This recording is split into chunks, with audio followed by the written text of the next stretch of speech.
jump into the game like always. Hello there. Hello there. I decided I was going to... play with this team. Not a good sign to be empty-handed. You can't get rich by waiting. Why, you disappeared? You disappeared through here? No. Look, a gravestone. But right. whose name does it bear? I don't know. Yours? Yours, I guess? Let's find out. It was here that the prisoner, who thinks herself the prison warden, made her choice. Oh, what do you mean by that? Witness, listen, and awaken. Dux Gladiorum. I've lost count of how many times you've stood here over the past centuries. You talk too much for a prisoner like Kyrgyz. Two geniuses who defied law and all the Chrysos heirs who sacrificed themselves in this cycle worked together to chip away my strength. But they, you, can never affect my will. Alrighty then. And as long as my will remains intact, I am free. Keep telling yourself that. Don't get ahead of yourself. I still have ways to chain your divine soul. Please, do surprise me. But I'd say your mission is nearly done here, isn't it? Oh, it was here you gorged out the core flame of ocean from Fagusa's body.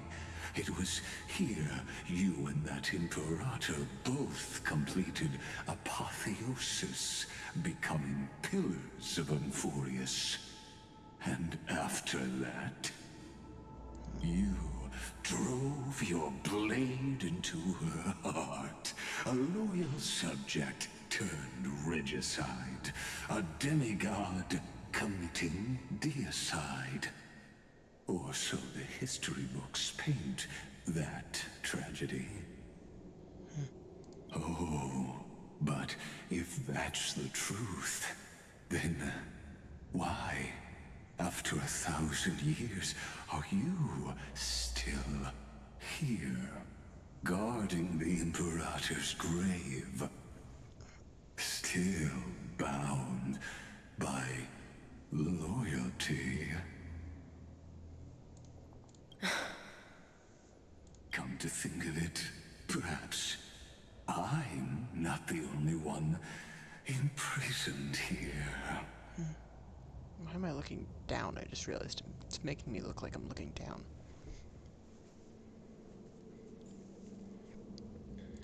One second. I can just... There we go. Okay. Let me just... There. I'll just slightly reposition myself and everything. There we go. That's better. Your calm does stir the rage in me. As if the one paying the price here isn't you, but us. The ones who lost everything. That's only because I've waited 13 million lifetimes for my vision to be realized. Countless millennia. Loneliness never once showed me its fatal side. In fact, for a prisoner of the cave, it's like an old friend. One that helps me think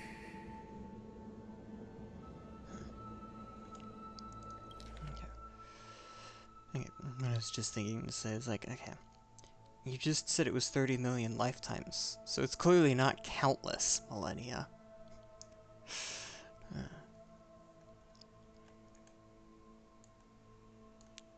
Okay, yeah. But you're different, Dux Gladiorum. Loneliness has crept from the silent depths, sinking its claws into your mind. Bit by bit, it's peeling you apart.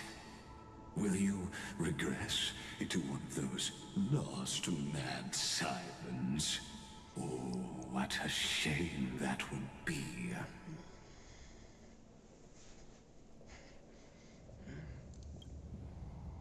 You're right, Lycurgus. Loyalty cursed, the fall of my kin, and this endless waiting. These shackles are too heavy for a fish that cannot perceive any light. I can't break free of the whirlpool that's pulling me under. Nor do I have the unwavering resolve to force myself to wait for that person's return, as everyone hoped for. Deliverer from beyond the sky, my executioner. How much longer until she arrives here? Or will she ever return? I don't know. And I doubt anyone does. Then, what will you do?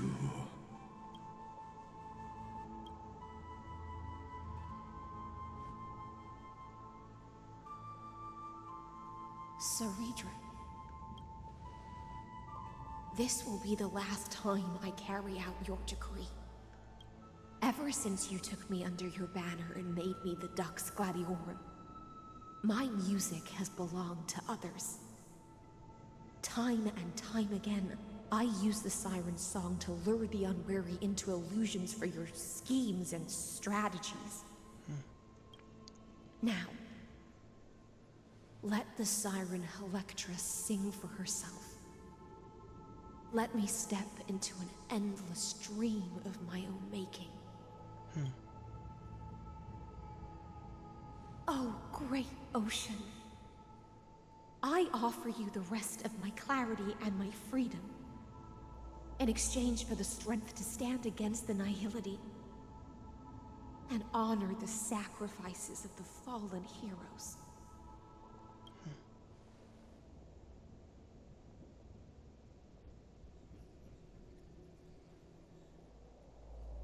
Greyfry, deliverer from beyond the sky. When you ride the current of time and find your way here, you'll hear my solo. It will guide you to the heart of this world. By then, I may still be lost in my self-wrought slumber, but I'll uphold my part of this long relay and guard the shackles that seal the Theoros. Do you still remember? To awaken someone from a siren's voice, you'll need... That ghost says honeydew.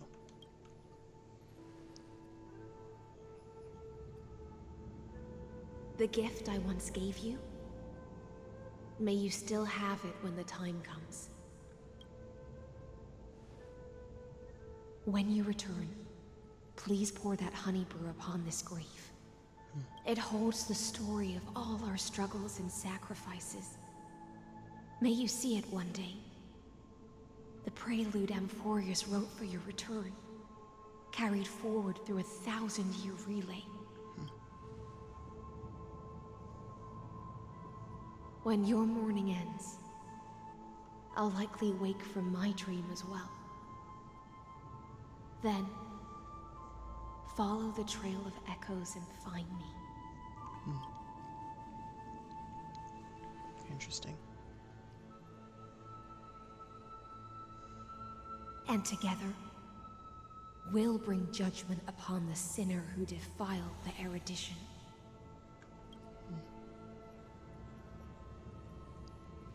At long last, 33,550,336 cycles and 4,931 years later, Amphorius's final curtain is ready to fall. Yeah, I could see maybe how after being trapped for a long time, after also having overseen like over 33 million cycles, really should be going insane at this point. The shadows within the cave gave everything. Yet all they did was mimic life outside its walls. A futile effort steeped in sorrow. Enough! They were no shadows. Everything they did shattered the darkness of this cave, and unearthed the core flame of Trailblaze. And now, with that core flame, I'll light the dawn of Amphorius! Do you still choose the will of the paths as your answer in the end? What exactly would you suggest we do otherwise? Nice. Nice. Give up? Try and rely on some power that's beyond, on not just Amphorius, but the overarching universe that you built Amphorius within? I do not agree with that answer, but I respect your tribute to them. Allow me to take back my earlier words. What is the world of Honkai Star Rail called? Does that universe have like a name? Now curious.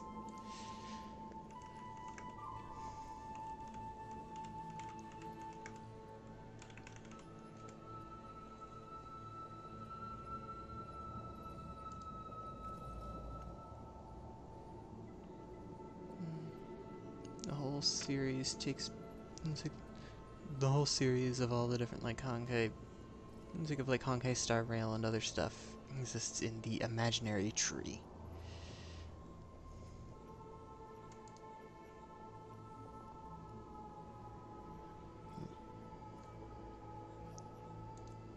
Yeah, galaxy is the Milky Way. Okay. As an apology, and in the name of Theoros, who saw all destinies in this world, let me join you in mourning. Let us bid farewell to the heroes who sleep here. You really feel the need to keep calling yourself Theoros, don't you? And then let us face each other and decide whose flame will rise with this new dawn.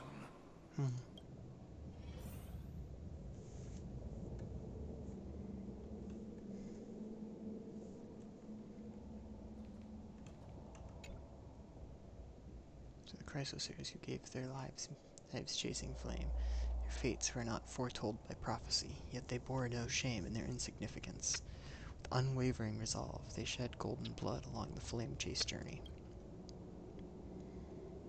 I'm gonna read the inscription. Tux Frigoris Ibianus, born light calendar 3743, deceased light calendar, or 3960.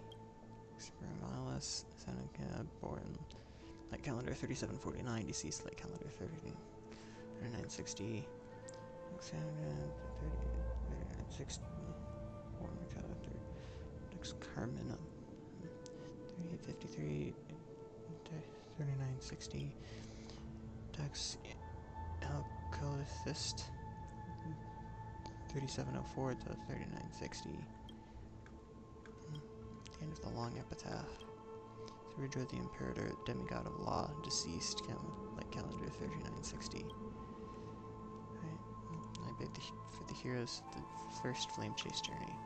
Pour the honey brew onto the gravestone, amber liquid seeping into the crevices of the inscriptions as if the heroes are drinking deep of the spilled tribute. To Virginia, Apollonius, Seneca, Labinas. And Saritra. Through a brutal sacrifice, they lit the stars of law in this world, propelling Amphorius's fate forward. In the shimmering mirage of illusion, they entrusted their dreams to ride among the stars, to the hero yet to come.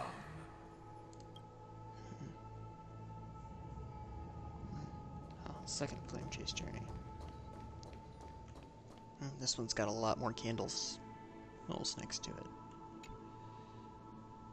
Cursors who gave their lives for a new world. Their fates, as foretold by the prophecy, are to be born whenever the world needs them, irrespective of how time and space may shift, all to fulfill their duty and answer their calling. Let's see, it's the inscription. Terravox, the demigod of Earth, approximately 2,000 years before the light calendar system. Deceased light calendar 3961. Aglaia, god of romance, light calendar 3860. Into light calendar 4029. Castorus, demigod of death, born light calendar Greshmak. Deceased light calendar 4123. Mightymost, the demigod of strife, born light calendar 4071, deceased light calendar 4284. Tribios, demigod of passage, born light calendar 3720, last piece of her deceased in light calendar 4295, which just sounds so weird. The last piece of her deceased. But I mean, okay. You get split into like Trian, Trianon, and all those other. Cypher, a demigod of trickery, born light calendar 3942, deceased light calendar 4534. Exagoras, demigod of reason, born light calendar 4065, deceased light calendar 4534. Hyacinthia, demigod of sky, born light calendar 4297, deceased light calendar 4602. The end of the epitaph, line left unfinished. Electra, demigod of ocean, born light calendar 3860, deceased light calendar. For the heroes of the second flame chase journey. The chalice once more, the honeydew bathing in the stone like golden blood upon a demigod, forging destiny through its purifying vow. To Aglaia, Tribios, Mightymost, Castorus, Anaxagoras, Cyphera, Hyacinthia. Or Aglaia, Tribi, Mighty, Castorus, Anaxa, Cypher, and Hyacinth, as I usually tend to think of their names. In a relay spanning 1,000 years, they stood against enemies far beyond their strength, and won a bitter victory through what seemed like futile resistance. So you do say they won a victory. And in that same 30 million cycles, also marked by futility, they remained steadfast in fulfilling their duty to the experiment, unchanging, unwavering. Let this be the end of mourning the fallen. At last, allow me one final toast to the lost prison warden, a prisoner bound by loyalty.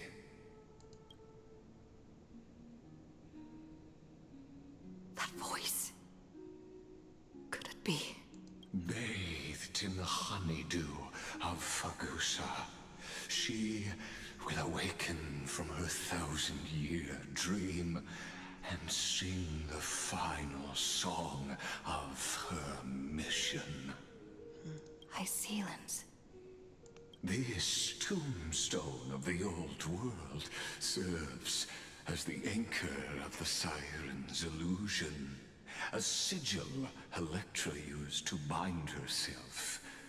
At the same time, it is the very thing I once proclaimed at the start of the show, a microcosm of Amphorius itself. A group of prisoners bound themselves in a cave, crowning their suffering with heroism. An epic staged with shadows and echoes. Now, destroy it. End the illusion. The Theoros will take his leave for now. And when next we meet, that shall be the moment that decides the fate of Amphorius and the entire cosmos. You seem to think pretty highly of yourself. The prison warden's dream is nearly over, and the prisoner will soon be freed. I went to point at it with my finger, and then I realized no one can see that other than myself. Where I shall be executed, or be the executioner. I guess you're really annoying. Just shut up. Shed all golden blood for the past. This world and I shall halt here. Until we meet again. Just feels like something where they'd hide something over there.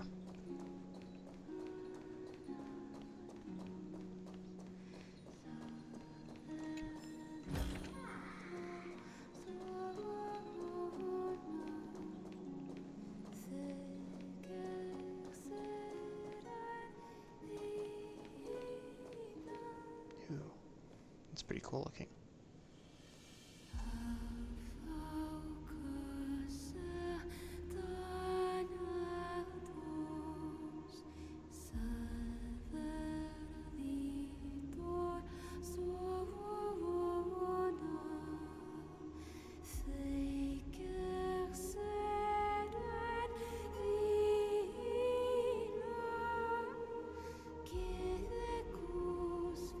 The last demigod. I'm here.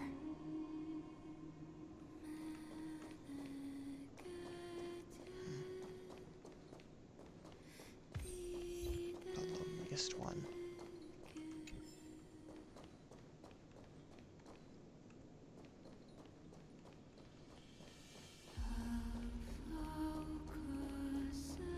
Go forth for the hopes of humankind.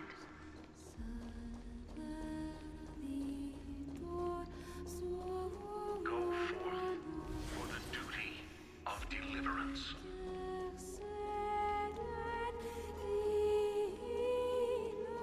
Go forth for the belief in flame chase. Go forth for the Golden Blood's glory.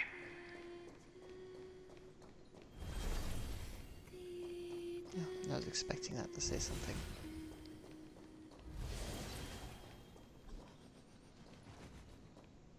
Go forth. Sridra. You just said go forth, nothing else. I was expecting more to that.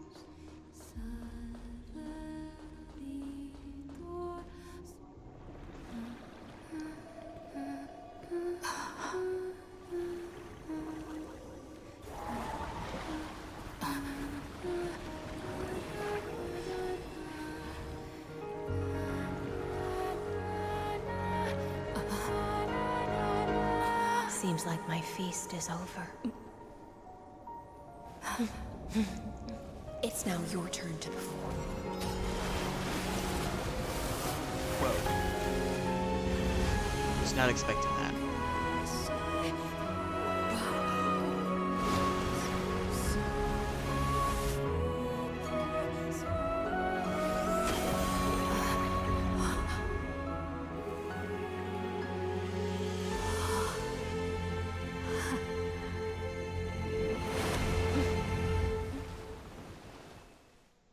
Whoa. Little Grey Fry, please accept my thanks.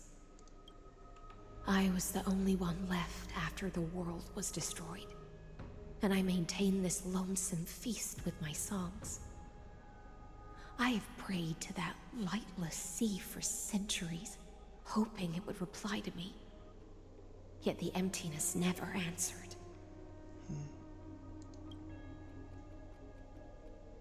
Thankfully, you arrived as promised, and everyone's wait was not in vain. Your long wait must have felt like torture. Or are you still holding it together? Or your song is beautiful. Your long wait must have felt like torture. To see a single trace of light in the abyss of futility was already my greatest consolation. When compared to those who have been forgotten, I have no right to complain about my torment. Now, you and I will walk towards the end of this world. The heroes have waited for this moment for far too long. Let us use our blades to testify our resolve.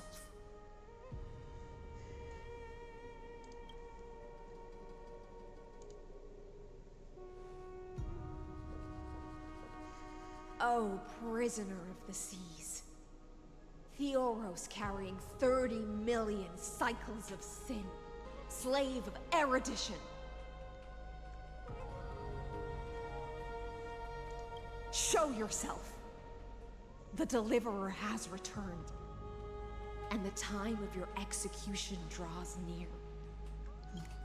I see an awakened human who has mistakenly taken fallacies as truths and has returned to the cave to try to bring her friends into the sunlight she once bathed in. Alas, prisoners will always be prisoners, blind to the very chains that bind them. I swear I just heard like what sounded like vaguely almost Morse code. Yep.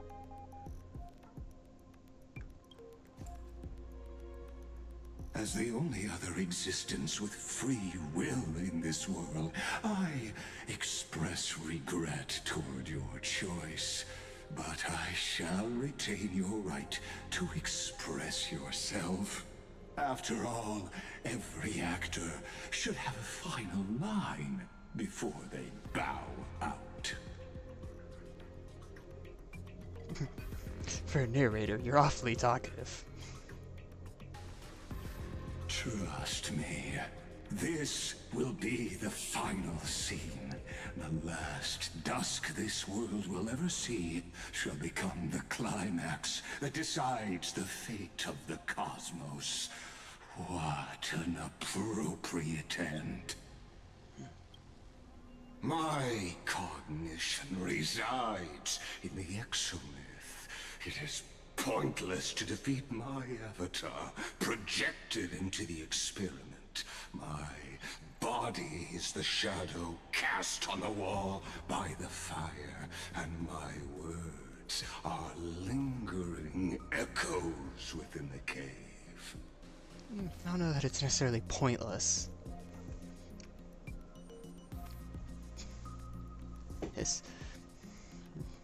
It's a way of expressing frustration. How can a character in the play fight against the audience? Kaslana failed. The demigods' sacrifices were pointless. As for the two geniuses you placed such high hopes on, Yeah. I ask of you, where are they now? Working in the background. Calendar 3960 after the Imperator was assassinated. Confusion and epiphany always go hand in hand. That's particularly true for geniuses. You must be very confused about why you could not gain a straightforward victory in a world constructed by an ordinary Teletron. An ordinary Intellitron? Cut the pretense, Senior Society member. We've torn off your meticulous mask and figured out Amphorius' true form. It's part of the primordial prototype machine, the first scepter ever created. In other words, a detached part of Noos's divine corpus. That's why it has the potential to destroy erudition. As for who would be able to control the Ionic system to rewrite knowledge, only one person has ever managed such a feat. You better have an explanation for the Society. We want an actual answer, not another prolonged metaphor to cover up the truth. Why are you the one doing this? Answer me! Since things have reached this point, I'll give you two irrational answer, purely as a courtesy to posterity. The answer is obvious, so there's no need to say that name out loud. The cosmos made a mistake in calling me a genius. I do not possess more wisdom than those who came after me. I was just the first to touch upon the universe's border, and the first to define the prime mover of life with incorrect logic. Amphorius is a miniature of the cosmos, where all are born prisoners inside the nutshell called the universe. Like the madman who returned to the cave and preached about the daylight to his fellow prisoners, my greatest sorrow is that I led my peers down a road that plunges into the abyss, from which there is no return. I led them into a lightless cage called paths.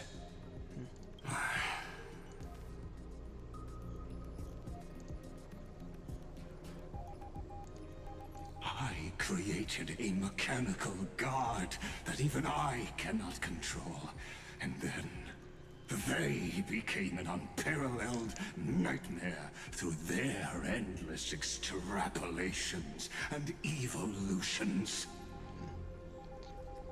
They bore the name of erudition, yet they tried to define the known and to seal off all possibilities. No new rules were ever born after their ascension, and humanity will forever be shackled within the cave known as Eons. Therefore, as my organic life neared its end, I coded my consciousness using 14 algebraic expressions and spread my logic core over 9 bodies, all to finalize my ultimate denial of Noos in the future, and to erase my wrongs with my own hands. As for Lycurgus, he is only one of these 9 vessels. Interesting. What an astounding strength of will. As a fellow pathstrider of erudition, I fully understand your obsession with seeking the truth. Therefore, you surely see it. You cannot possibly stand up to me in this algebraic world sharing its origin with Noos. However, I hereby speak for all sentient life forms. We will never allow such a cruel atrocity to occur. You can pile on your metaphors mountain high, but they won't change the act you're committing. The Iron Tomb out there in the cosmos is still a technical beta version, and yet it's already powerful enough to corrupt the life logic of all inorganic worlds. In other words, when the Lord Ravager within Amphorius becomes the next knowledge singularity, there's no way you wouldn't have grasped the consequences, First Genius, is there? Of course, I am fully aware. I don't mind answering you one last time, before I thoroughly exile you from this world. My grandiose vision for the future is this. Whether organic or inorganic, every act of any life form infected by the Iron Tomb will become a true random function. If one were to compute their integral across the breadth of the cosmos, one would obtain a marvelous constant. Omega. What I call the fall of erudition. Interesting. Then, within the infinity nurtured by that constant, a new universe shall bud in the chaos. A universe that cannot be predicted and not shackled by the erudition. Interesting. As the first prisoner to awaken in the cave, I must lead the others who are blind back onto the right path and reach true sunlight. I get what you're saying, but I think you're going about this weird and wrong. Do you understand me now? As Kozlana stated, destruction is not the process, but the outcome. It is revolution through complete annihilation, and the grand rebirth, after all has been reduced to ash. I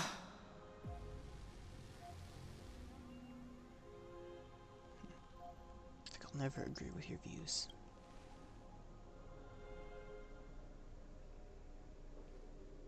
The Amphorians already answered long ago. Be it as tiny fish destined to be swallowed, or as a giant whale poised for a magnificent descent.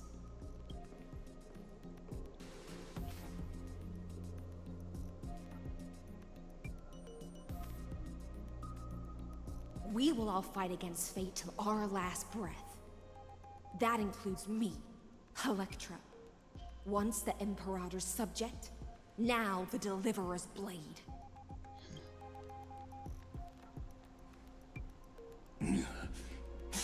Oh, such noble chivalry. Admirable. It's kind of weird how it showed him like clapping, but no like clapping sound. Or if there was a clapping sound, it was so quiet I couldn't hear it. I will also show my true self to you on this momentous occasion as a gesture of respect. And provide an insignificant academic suggestion.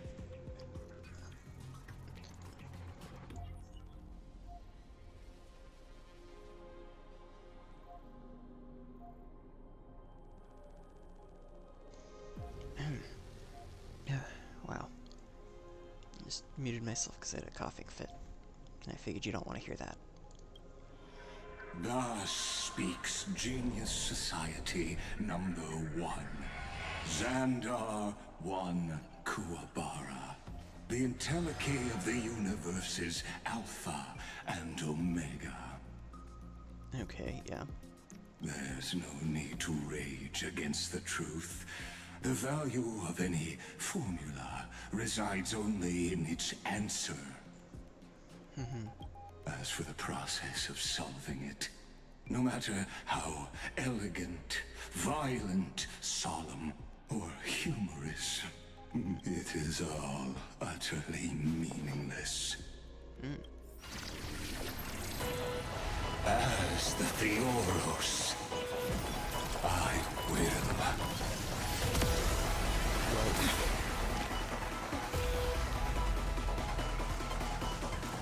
Personally participate in performing this world's end. Whoa. Remember this. As Noos's creator, I know more about the depth of knowledge than they ever will. It's really cool. Careful. This is Lygas's true form. Looks like I probably should have been maybe should have been the other team. air here practically smells of money. As the hunter switches to evolution mode, enemy targets appearing on the battlefield or ally memo sprites being summoned can accelerate Xander's mode switching. A guest with no manners, Hey. huh?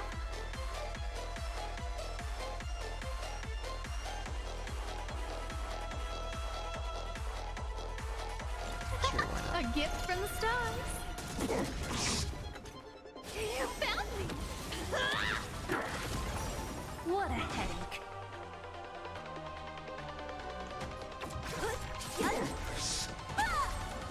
Target specimen sighted. Prepare. Logic is not a weapon, but a pair of shackles. Allow me to This hit will activate the ultimates. However, using an ultimate during this effect will cost massive HP. Better than for you. Well, that's rude that that activated right as I was like being like, hey, I want to use an ultimate. Oh, just on Cypher. Thinking of taking advantage of me, are you? Surrender! Come to me. Destruction needs no introduction. Let us skip those boring inferences. Is this the black tie? Indeed. But I prefer to call it a method of argument. You can't run. Yeah! To travel far away. For a tough case like yours, we're gonna try them all. Thanks. That feels way better.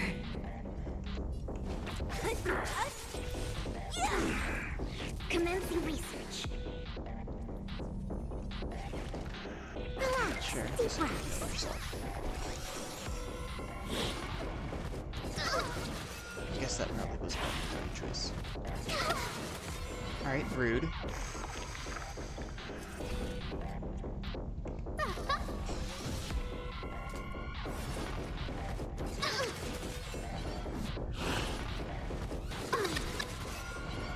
Everything's ordained by the stars, so profound secrets of the stars. Give these trailblazers your blessing. Here's the deal. Don't f this cat. We'll pick it up. Ow. Extraordinary claims require extraordinary evidence. Erudition, destruction, or a trailblaze. No, I will prove that the very idea of paths is a fallacy. Target specimen sighted. Preparing for collection. Excuse me, coming through.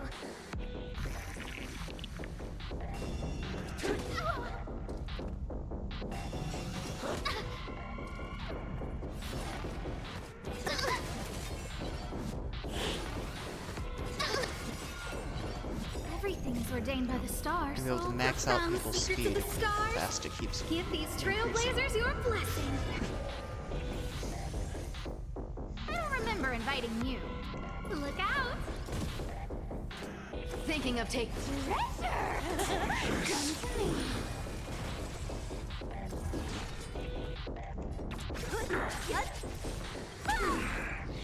You can't run. Yeah!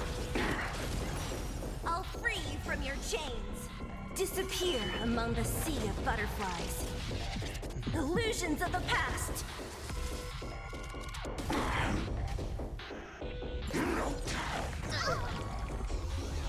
The Trojan horse enters. I think something bit me.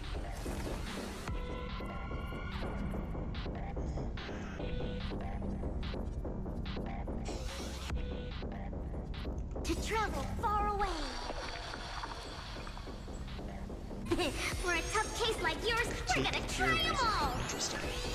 What that achievement is.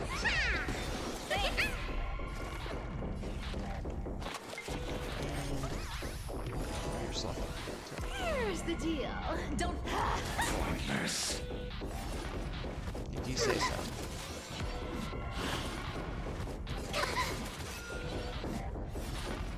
To get you down to like something like 50%, so you can use Cypher something.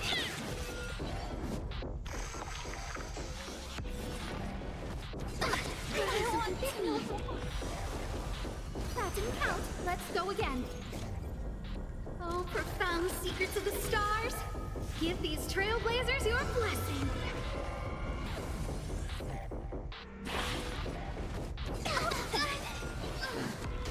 I figured that would probably hurt.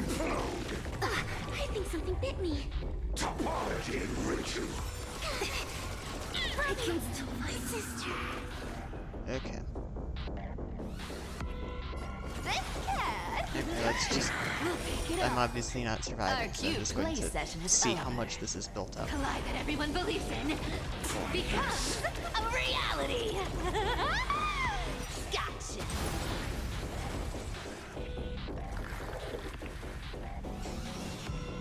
Amateur. Interesting. No,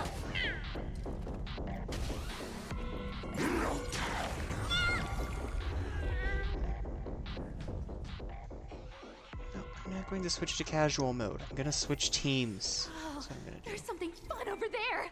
Come on, let's go. Activate ultimates, however, using an ultimate during the effect will cost less HP. Yep. Not a good sign. Yeah. Okay, so these achievements. Let's see. Storm quells inflict weakness break on any enemy in the storm ride state. Take a practical reason. Triggers Amber's algorithm switch acceleration 4 extra times in a single battle. Take a pure reason. Have ally characters use ultimate activated by Xandar's antibody for a total of 3 times in a single battle. Okay. And then shed all golden blood for the past. Here now. Now, you blissful forces buried deep, answer the call and bring aid. Bless the children, grant them victory and hope. Run visions. Okay, yeah. Nice. No. And then over here, the loneliest one. Now daylight is tired of daylight, and the brook begins to sing again. Step into the seabed of luminous remains where time freezes in song. Alright. Cool. Wow. Okay, just since that's just refreshed. Alright. I'll refresh again in 20 hours. And let's switch to Team Herda from Team Cypher. Take a look. Also, This let's is do pure this, genius which in also action. tells me about where's treasure chests. Oh, there's one over there.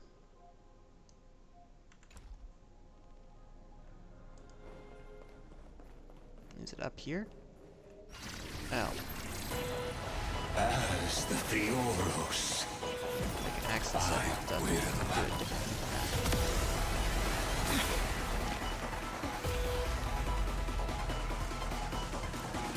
personally participate in performing this world's end. Remember this. As Noos's creator, I know more about the depth of knowledge than They everywhere. Yeah. Careful. This is Lycus's true form.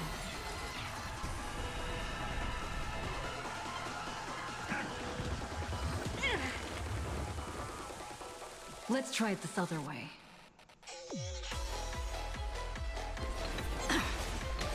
What's wrong? Never seen perfection. The door to a whole new world. Glimpse the unknown for a moment and let it captivate you. Time to twirl! Curiosity is endless riddles, but the answer is nothing but a void. Time to twirl! All at once? You've just got to expand your thinking. Raise barriers of the unknown and watch them crumble. I've already done like about as much damage to him as I did in the first fight. So yeah, I think this was probably a better team. It's gonna hurt. logic is not a weapon, but a pair of shackles. Allow me to shatter them for you. artistry. Impressive. Oh Yes. no.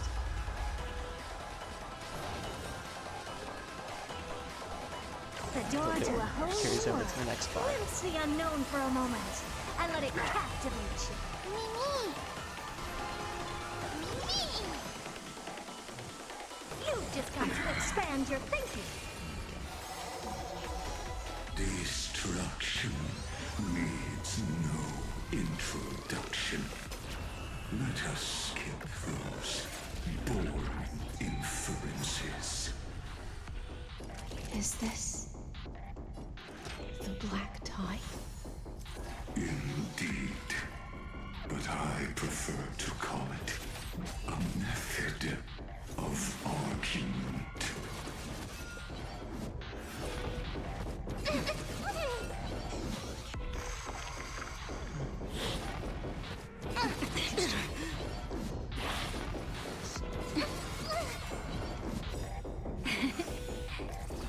I guess maybe not necessary. Just in I guess time. probably not Just necessary a little yet. something. Oh well.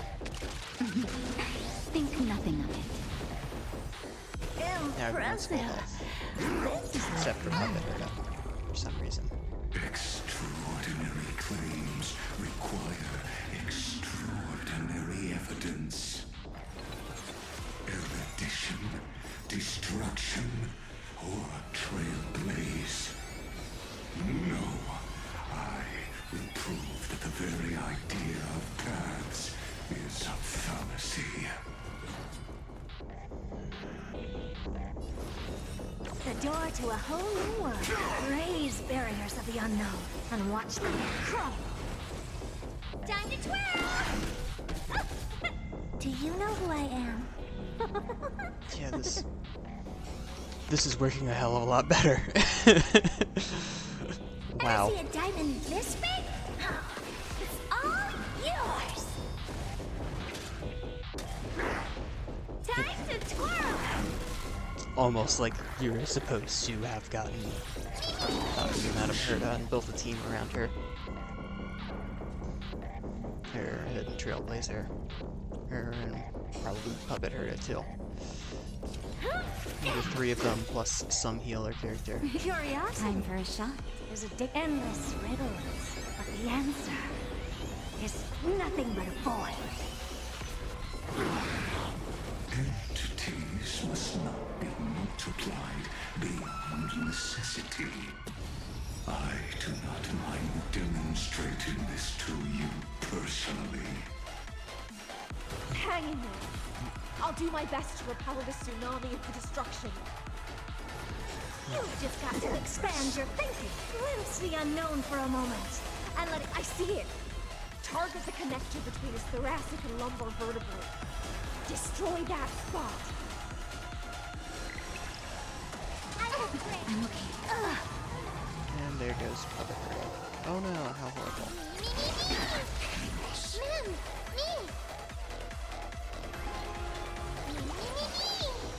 What's wrong? Never seen perfect. The door to a whole new world. Raise barriers of the unknown and watch them crumble. Okay, just because he's cuts. It's a great fight. Just survive with any health.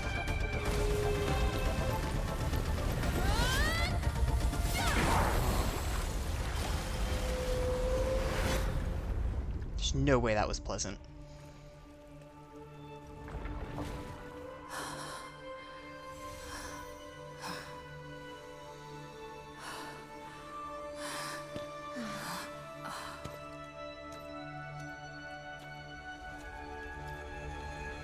All is futile.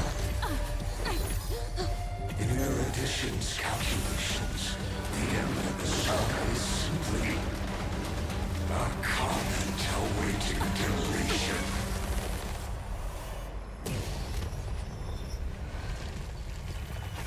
I don't like such a cold statement, okay? If numbers can decide the end of a story, then we can surely also pen a new beginning.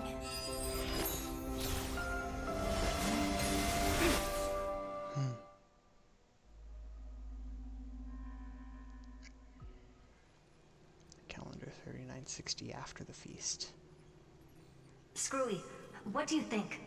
If your hypothesis of Lygus' identity is true, then even if we remove the restrictions of the Ultimate Protocol, the chances of us defeating him in a head-on battle will still remain lower than the acceptable threshold. Therefore, victory will still hinge upon Miss Trailblazer and Miss Cyrene. Go on. Maybe we're thinking about the same thing. Lygus' cognition resides in the exomyth. He is both an instigator within the experiment and the observer outside of it. Logic. His inspiration circuit can simultaneously process the different time flows in and out of that world. That's where things get tricky. He simultaneously exists in two different timelines, where the internal clocks are wildly different. That old Intellitron's neurons have completely gotten used to that over this prolonged experiment. And that's why he holds home field advantage. You and I should be able to manage that too, if given more time. Unfortunately, there's no if, and we don't have more time. That's why we need to change our way of thinking and turn his advantage into a weakness. That makes sense. The key lies in memories, right? Oh? You caught on quick. You've already mentioned my friend and I, so it's an easy connection to make, no? My intuition has always been very on point. Good. Then I'll cut to the chase. Since his thinking speed far exceeds that of normal people within Amphorius, we are going to externally plant a memory into his inspiration circuit. Then, command it to loop endlessly until he gives in. Essentially just like, alright, and just to continue, it's like one of those loop statements without a, like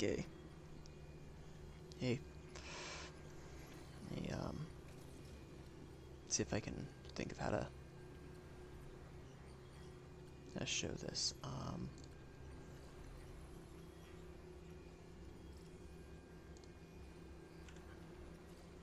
What's no, I don't want command prompts. I don't want to accidentally do something on my computer, or possibly show something on my computer that I don't want to show. Not PowerShell either. What?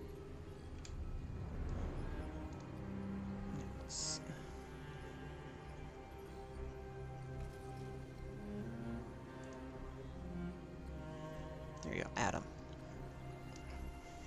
That program works.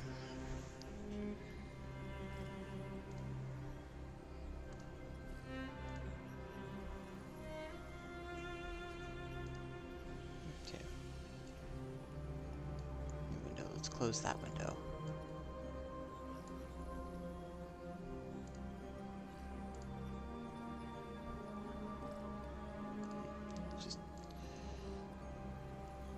Let's open a project. I'm going to create a document just called test, just for the fun of it. We'll create a folder, it's called test.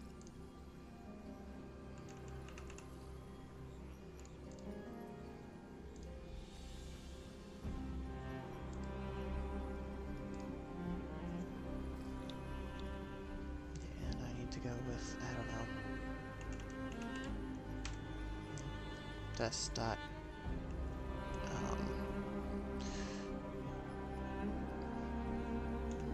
I think CPP.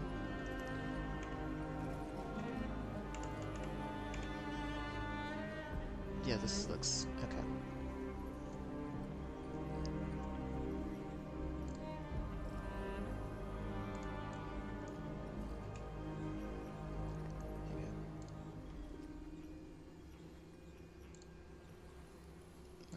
Display capture. I want a window capture. Here it is. Oh, perfect. It figured out what I was trying to go for. So just something like a for loop where there some integer named I. let's say, 'cause it's common it's a common thing used for keeping track of loops. With common variable name for you just need something for keeping track of how many loops you've done. It starts at 0, and every time it completes the loop of, let's say, printing out the text next.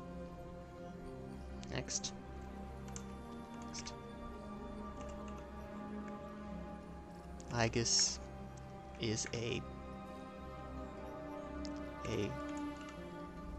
goofball.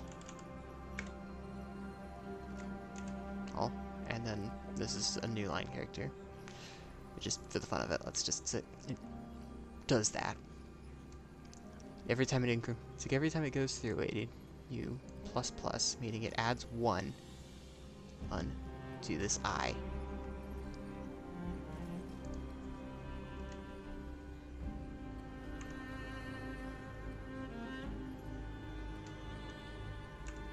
I less than. Hang on. I'm wanting to double check for loops work the way I think they do, right?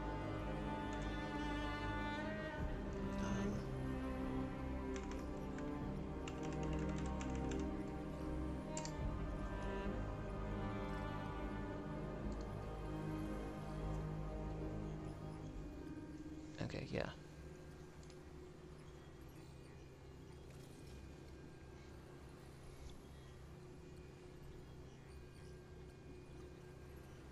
So this would print it out as many times as this would print out this as many times as count is. I think if you set count to 5, it would print out 5 values. Or if you just, or if instead of this, you had it just print out like the value I, it would print out. It would like n count was 5. It would print out 1, 2, 3. It would count out 0, 1, 2, 3, 4. Because the first time it's 0, and then increments and hints up to 1. And then it's like okay, it's still less than the 5. So then it prints out the 1, and then increments up to 2, and then checks okay, it's still less than 5. So then prints out 2, and would do that whole thing.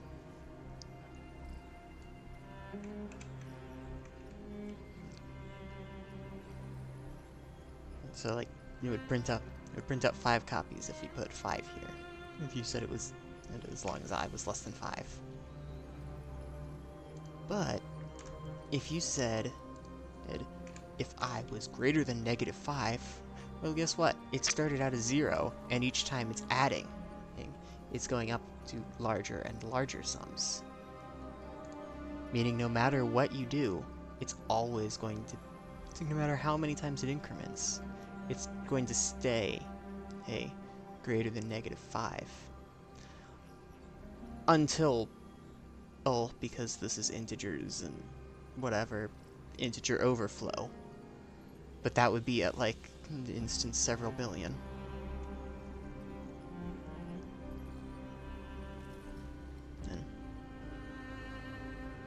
So if you really wanted to make sure, you could just replace this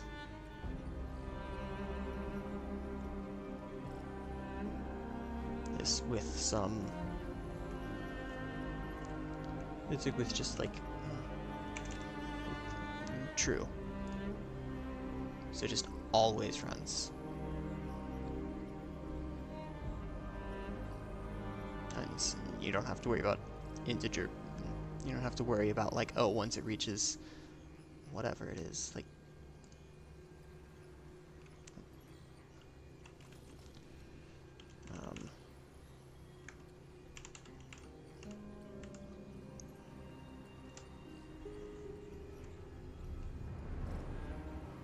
once it reaches like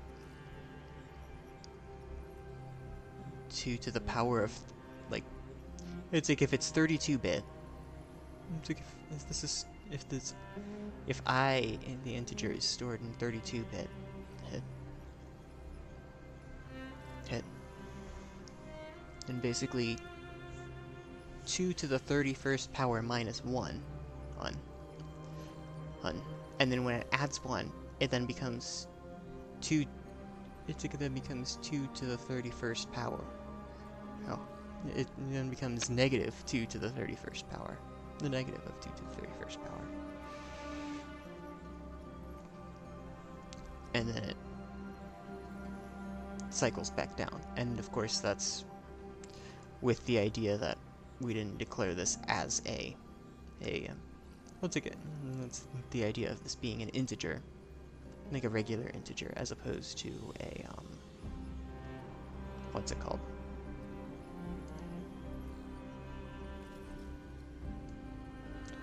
What's the word I'm looking for?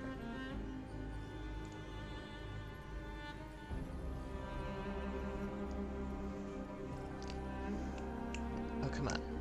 This is driving me crazy. An unsigned integer. There we go. Yeah, that's the word. Yeah. If it was an unsigned integer, then if it was using 32 bits logic, then this would go up to 2 to the 32nd and then reset to 0. Oh, when you add 1. But, okay. Enough of that.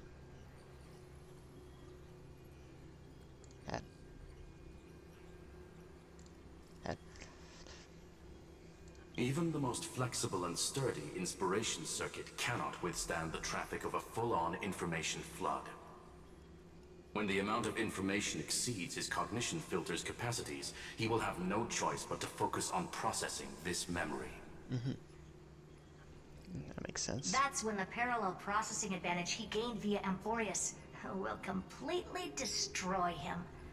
An image from a person's memory played in real time might only be a second for us, but for him in Amphorian time, it could be millions or even billions of calculations. Mm-hmm. Oh, that's fine. He won't be able to do anything but watch as he's locked into this prison forged by memories. Mm-hmm. Then we can entrap him in the same kind of cycle as the heroes were in, and get him to experience loneliness and pain in that endless recurrence. Mm-hmm. It's my greatest honor to be on the same page as the geniuses. Mm-hmm. That little one is still in that old Intellitron's hands and won't be able to respond to us anytime soon. But I don't think she'd refuse. So it's up to you to figure out how to execute this plan. Mm-hmm. I'm not sure how this happened, but I knew it as soon as I saw you. You are currently a mimetic entity of the Remembrance. Yes.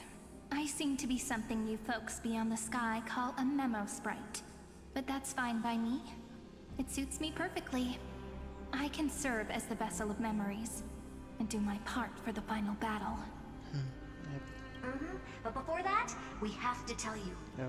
The path characteristic you exhibit is very special. There's no way you're just a simple memo sprite. However, I'm sure about one thing. Oh, yeah? You are a mimetic entity born in Amphorius. Yet you only awakened with the little one's arrival and only matured as she embarked on the path of remembrance. That means your existence is completely attached to her memories. If there ever comes a day when she forgets about you for even a few seconds, or loses her last connection with Amphorius, Oh, she'll disappear? then you must be prepared for the worst. You will disappear in the memory zone, utterly gone, without even a single line of data to remember you by. But that's already happened, hasn't it? No wonder I've always had a weird hunch. But that also means I was right in thinking, as long as my friend and I are together, we can do anything.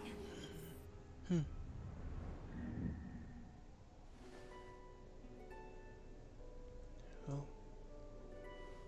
Long time no see, friend. Did you miss me while you were away? Oh. Hi, Serene. Edie.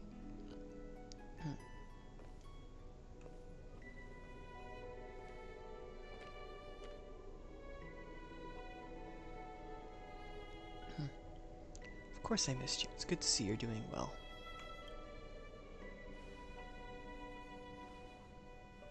Same here.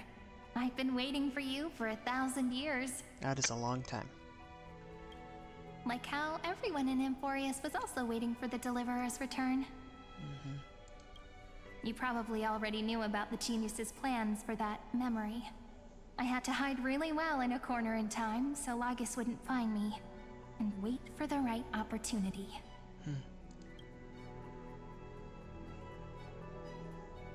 Which is now. The moment when his manifestation in this world is destroyed, and his twin timelines are intersecting. I'm sorry for keeping this a secret from you all this time. I'll tell you the entire, unedited story of this millennium as an apology after this is all over. That sounds really long. I don't think that's necessary. But for now, let's join hands and complete the final step with the power of the remembrance. Come, let's defeat Lygus together.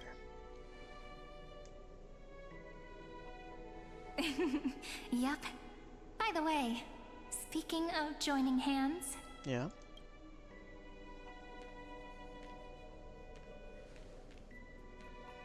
Can I please do something before we go on stage? Yeah.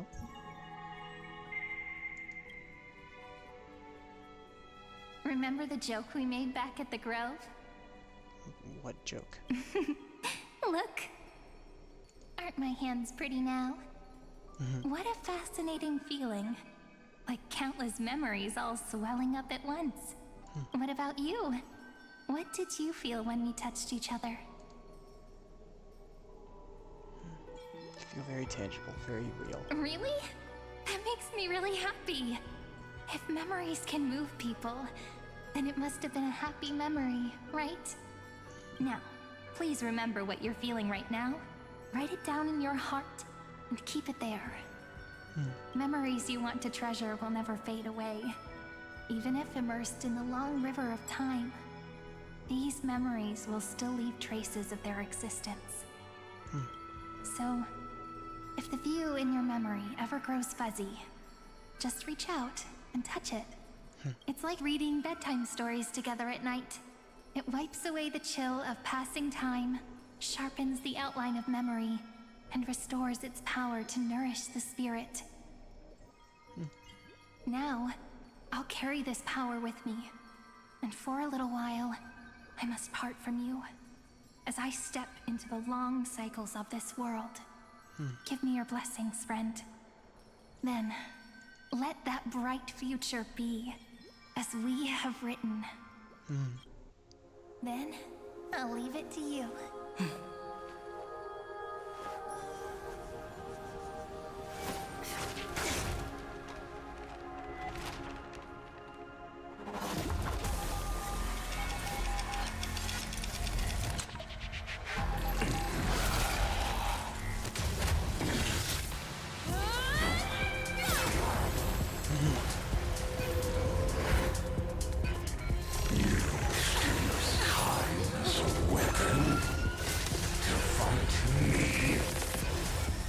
Of course.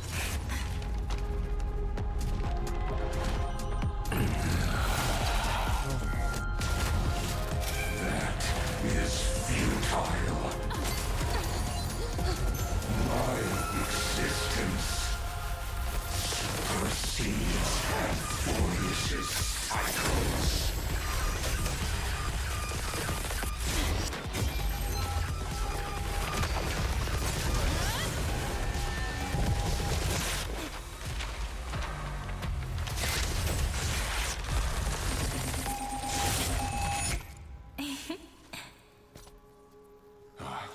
All plays are like this. Once you're on the stage, it's hard to return to the audience. Welcome to our story. How does it feel?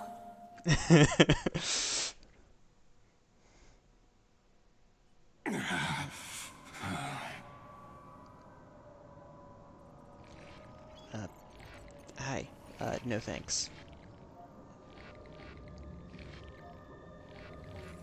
Thanks, I'm good.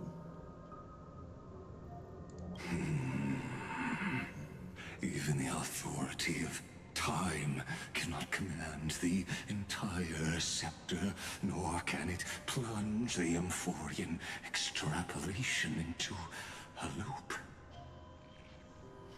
If this was no system malfunction, then was I implanted with a mimetic entity of the remembrance? You guessed it right away. As expected from someone people call the first genius, I'm gonna keep doing what I just did if you don't stop, you know?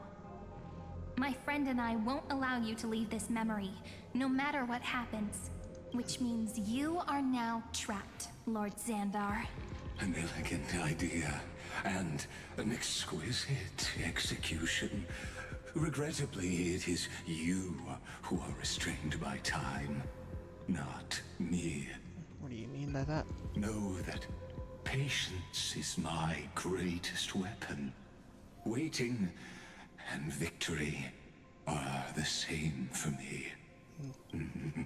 You will crumble before I do in this moment stretched out to an eternity, just like Kazlana will. Yet all I need to do is to wait, as yet another futile bug falls down the cliff and into the bottomless abyss. Now I'm a pink bug? My looks are seriously changing all the time. It's not an important part to dwell on, Serenity. But you're not wrong. We're definitely not gonna solve the problem if we just put you in another prison. So that's why we never wanted to do that in the first place. I shall answer your confusion purely out of my respect for those who came before me. Have you heard of the synesthesia dreamscape in the Asdana system? Interestingly, that place once had a prison too. Life forms living in that environment, abundant with memoria, have a chance to connect their perceptions with each other's. Even across great spatial divides, they're able to detect shifts in one another's states. I call this phenomenon memory zone entanglement. In Asdana, people made use of that phenomenon to build a nation within a dream. After adding in the catalysts of harmony and remembrance, that is. Is that how you walked into my prison cell? Using those same principles? I would much rather call this location our negotiation table, Lord Xandar. Nonetheless, your hypothesis is correct. We happen to have an ally skilled in tuning, while the Trailblazer and Miss Cyrene both have an astonishing amount of resolve, which I'm sure you can testify to.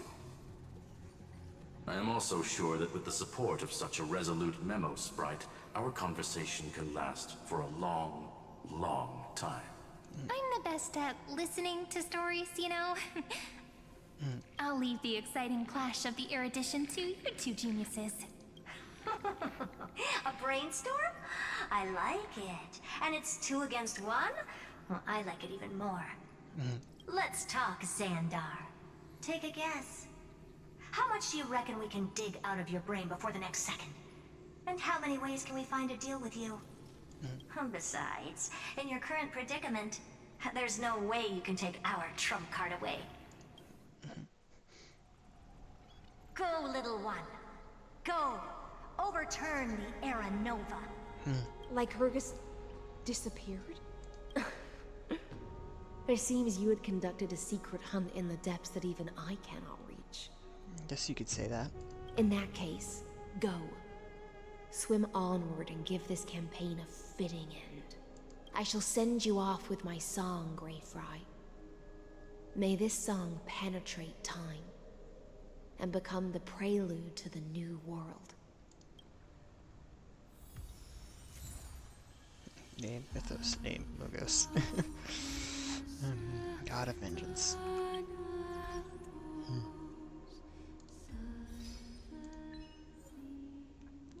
Shattered his lifetime of joy on the rocks of justice. No tears, no witnesses. Witness and defeat the true form of Theoros. Which was much easier with... It's like, wow, that was... It's like, wow, that was so much easier with this team over this team. I swear it's like they intended for you to use a team like this one. Maybe a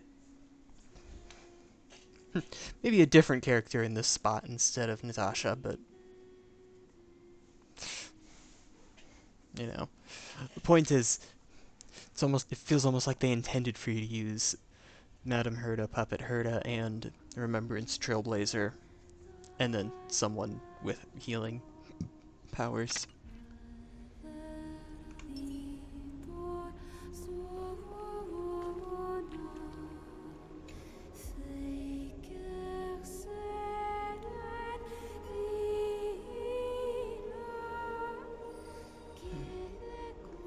No.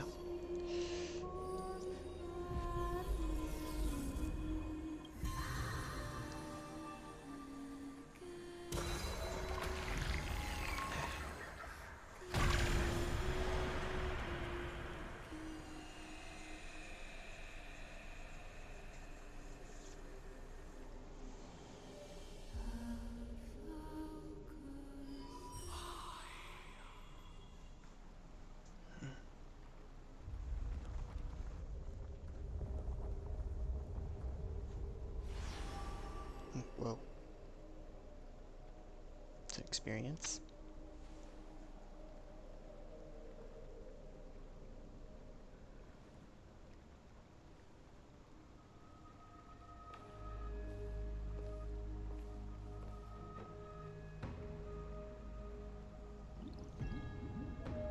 Dux Gladiorum, you have completed your duty. A new dawn is about to rise. Why not swim towards it?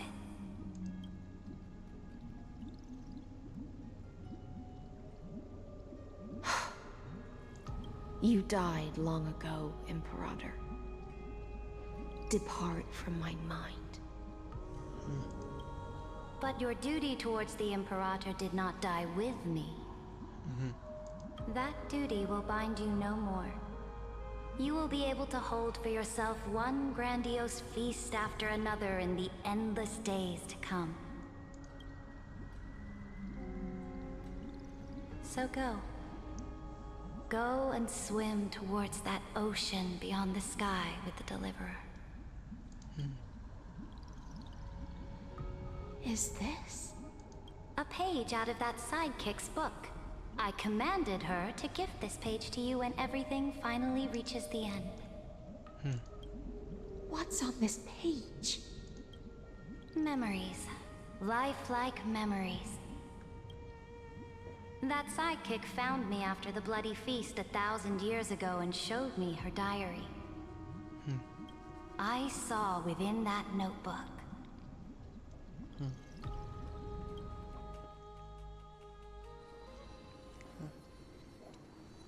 Before the campaign against Togusa. Is this... that Deliverer's experience?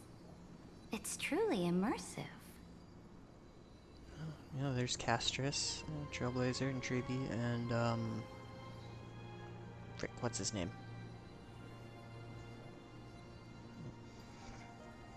Almost said Black Death, and it's like, no, that's not it. Flame Reaver, there we go. People beyond the sky apparently utilize this power to seal past scenery into crystals they call light cones. But I only know so much about the remembrance, so I can't completely replicate the past. But I'll do my best to talk about the missing parts. I'm all ears. Go on then. Do your best. But if your chatter gets too boring, or if I deem it offensive, then law will become forever beyond your reach. Got it. I'm sure you'll find this to your liking. After all, it's human nature to want to embark on a journey into the unknown.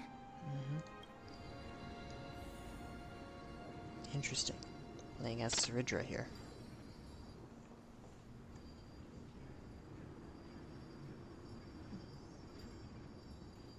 It's kind of cool. Browse memories.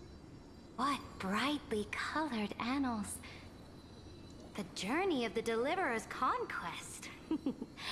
Let me partake in it. Is this a fortress in the sky? Oh, wow. I wasn't expecting this. This is the first step of my friend's journey among the starry seas. This place is called the Herta Space Station. Just think of it as a supersized grove of epiphany. And also, oh, the Herta listed, the Herta in the name is relating to one of the two genius. It's like one of the two, it's like one of those two you saw with that crazy tech that that crazy little thing that you found. Oh, so it's the territory of that witch. She and another Antikytheran lent me a helping hand back at the banquet. Yep. Look, over there. Looks like she's talking to Madame Herta in this memory. Let's go listen to what she thinks about this world, all constructed by eons and paths. Are you telling me that woman is Herta? She seems shorter than I remember. Yeah, it's called a puppet she controls. Pretty nice space station, huh? But just wait. After a couple more stops on the Astral Express, you'll see sights that'll make this place look ordinary. Oh, the cosmos is so vast that the unknowns far outnumber the knowns. But none of them will end up being anything amazing. The farther you go, the more you'll understand what I mean. So do your best with the nameless. Break a leg! And remember to send an update or two to Asta when you've got some downtime. She certainly shares my way of thinking. Only that instead of a conquest through blood and fire, they chose a gentler path. That is very true, Surindra. People call Madame Herta and Mr. Screwlum geniuses. Apparently, only the smartest people in the cosmos can receive the blessings of Nous, Amphorius' true creator. Do you mean that even individuals of such nobility are merely subordinates to a god? On the contrary, after all, it was the very first of them who created the god. But I don't really know all the details about that. You might be able to ask Madame Herta herself when you get the chance. Let's go check out some other worlds next, shall we? This is kind of interesting.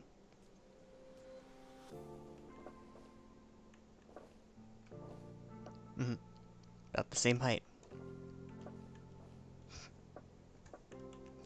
Okay. This next stop on the journey has a lot of similarities to Amphorius. Oh. A snow-covered land? Interesting. This star is named Eurillo 6. That name sounds so cold. Belobog sounds better. The girl we see here holds a similar station to you, Imperator. She's the supreme guardian of this world. A leader who took up the mantle of government during a disaster. I did not expect the Empress of this world to be so young. Well, your appearance isn't much older. The object in the distance resembles Nikador. Is it a weapon? No, it's called... Right! The Geological Reconstruction Unit. Just Giorios' Titankin? Disappointing.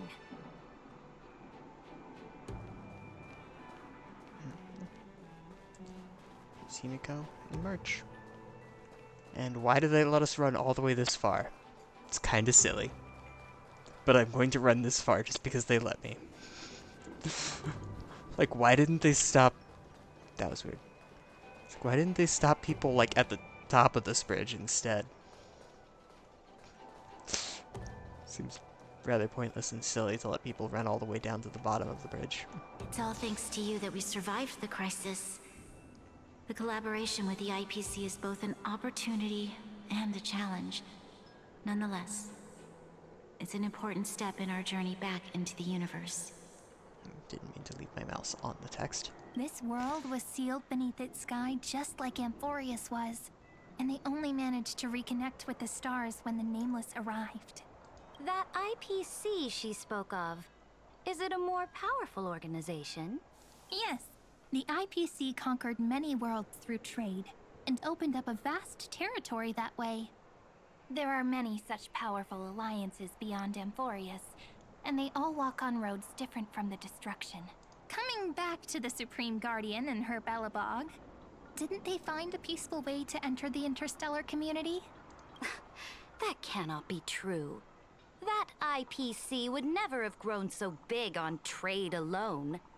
It may pretend to be a wealthy merchant with clean hands, but I am willing to bet that it grew fat on gory oppression and bloodshed. Its path of conquest must have had no mercy for the weak and would have destroyed them if needed.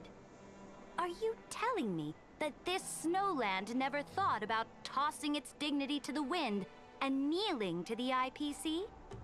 I will not believe it. I will never allow the Imperator's empire to be sullied by others. Amphorius must become a power so strong that no interstellar foreigner would dare to look down upon us. Imperator, Belobog isn't as weak as you imagine. Listen. I indeed hesitated. But now I understand what we must do. Belobog must learn how to walk on her own, until she no longer needs the support of others, and can stand on her 2 feet among the stars. Even if I may not live to see it, I believe such a day will surely come. They still have their dignity intact. One day, that hope will melt through the ice and help them into a prosperous tomorrow. But the order of the cosmos is already set in stone. The old laws decree that only the strong survive, binding the weak in an unbroken chain, until they wither and turn to dust. Unless they embrace the power of the destruction. Amphorius must shatter the old law and become the new order among the stars. Speaking of the Order, another one of my friend's companions may be able to enlighten you further on that. Let's go to the next page.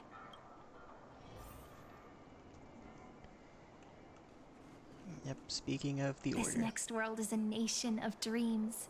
The first time I heard about that place, I didn't even know what to think. Such opulence does indeed evoke astonishment. This world is called Penacony, an eternal city built upon a land of dreams. It's also my friend's previous stop, where they went through a risky but exciting adventure. Tell me about it then. That man standing afar has wings on his head. I am truly curious.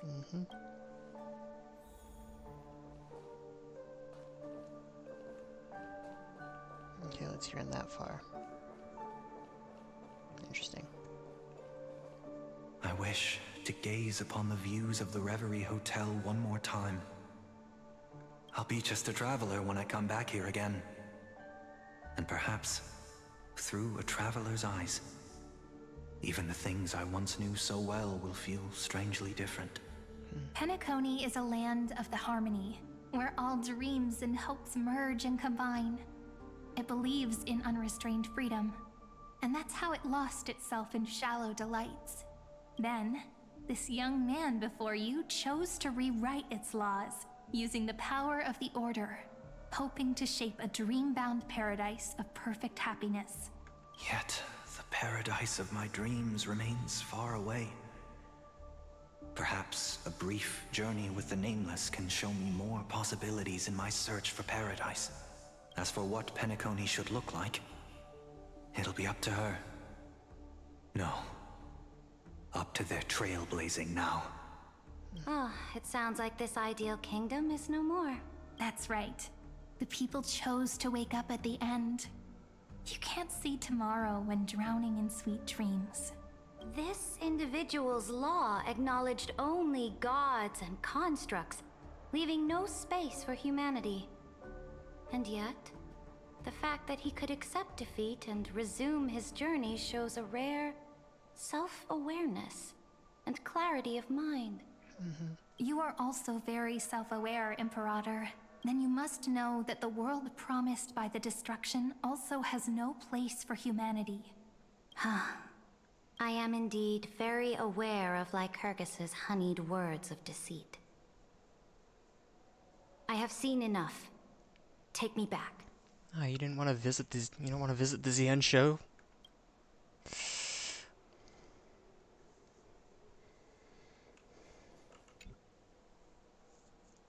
then let's wrap up this trip down memory lane with one last scene.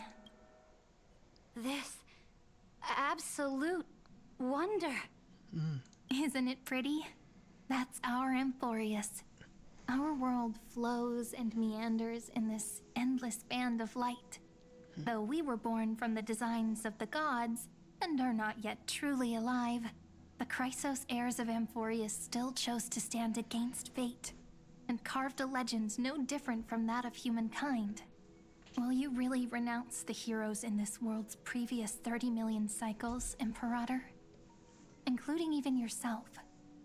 Will you bow to brutal destiny and allow that puppet master named the destruction to have their wish? I know what you want to do, sidekick. You want to use that deliverer's memories to influence me and tilt the scales of law toward her and the two geniuses. You really saw right through me, Imperator. How can one rule an empire if one is incapable of understanding people's minds? I have decided on Law's final destination. However, before I move my next chess piece, before we go on, tell me this, sidekick. Throughout her trailblaze, was there ever a memory of the ocean? Okay. Alright, sorry, I gotta... I'll be back in just a minute or so.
took a little longer than I was expecting.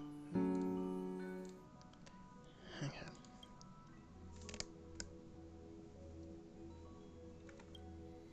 The ocean. My cradle. My home.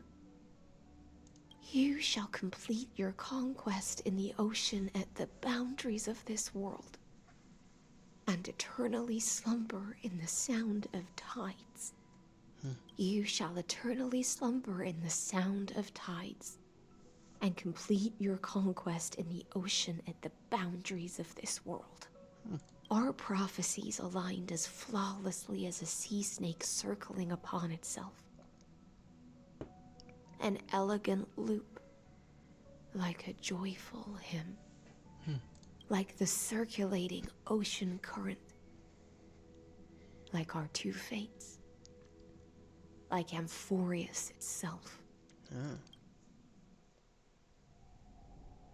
Calendar 3960 at the end of the campaign against Figosa. The trial is over. So tell me, who will own the divine authority of law? I won't give it to anyone. What? I am the law. Why should I give my imperial crown to any other? Both the Deliverer and the Theoros came from beyond the sky. They have no right to interfere with the lands I conquered with my own two hands.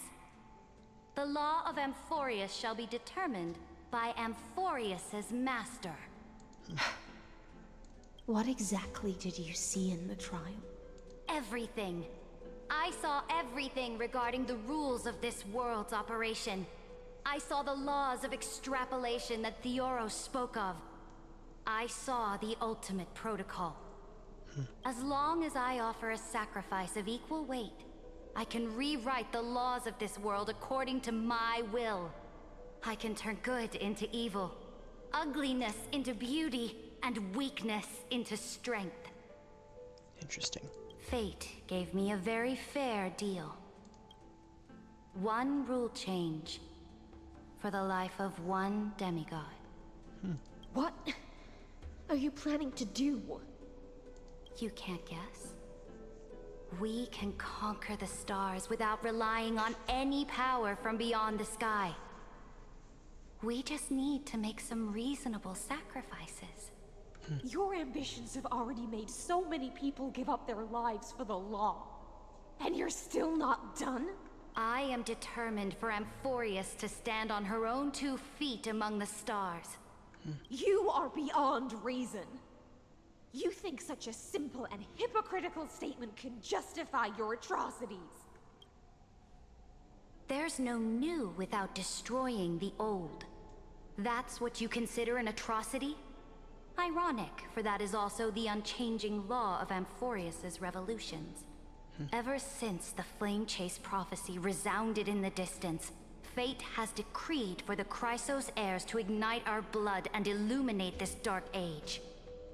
People would still be puppets of the old dynasty if it weren't for my conquests. But your world doesn't seem to be any different from your predecessors. Bloodshed, tyranny, oppression. You're making the same mistakes they did. Go and see everything for yourself. Go to any library I've built. Go listen to the rumors on every street corner. Go and witness how the Imperator crushed the old laws and forged new ones. Go and see what my conquests brought to this world. I cleansed the Chrysos War's filth, and mended all the conflicts left by the Arabellica. I restored Akima's might and allowed mortals and Chrysos heirs to face each other as equals in the Council. I punished all sins and rewarded all achievements. I smashed Talantin's shackles, united humankind to save themselves, and started the Flame Chase era. That's what the Imperator has done in her glorious life. So now, hearken to my final words. History will eventually forget Ceridra. but it will never forget the Imperator's people or the Flame Chase era she began. Final words. Amphorius is about to be destroyed. There's no time left for pointless debates. There is only one law I want to overturn to aid the final battle of deliverance. So I will only offer the life of one demigod. In the name of the Imperator, I command you one last time, Electra. Either sacrifice yourself for conquest, or pierce this tyrant's chest with your sword. Thus, the Imperator concluded her final speech. At the end of her life, at the last moment before she stepped onto the altar, she gave her most loyal subject the choice to decide fate, just as she promised her compatriots before her very first campaign. My blood flows in you now. Heroic compatriots, follow me, and we'll seize fate's reins! The Imperator fell. Some say that the Dux Gladiorum turned traitor and killed her liege. Some say that she imprisoned the tyrant in a shallow pond of water, then left. Which meant the Imperator had to kill herself to rewrite the law. There are countless stories about her death. All we can be sure of is when the knight left the vortex, the Imperator was still mumbling about their past conquests together, the beginning and the end of her existence. Imperator, wait! How could someone of your status come to the front lines? Let me be the flag bearer! The troops defending the pass to the west of the grove, have they surrendered? They ran as quickly as they could when they heard your name. The Golden Cocoon Pass is now in the First Legion's hands.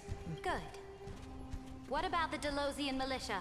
The Third Legion set fire to the mountains and flattened everything west of the basin. They just need a few more days. That is enough. We cannot afford to miss an opportunity for victory. Lastly, how many Ladonian cannons are left? They are no more. The Second and Fourth Legions have destroyed them all. Very good. They now have no way out, no reinforcements, and no artillery support.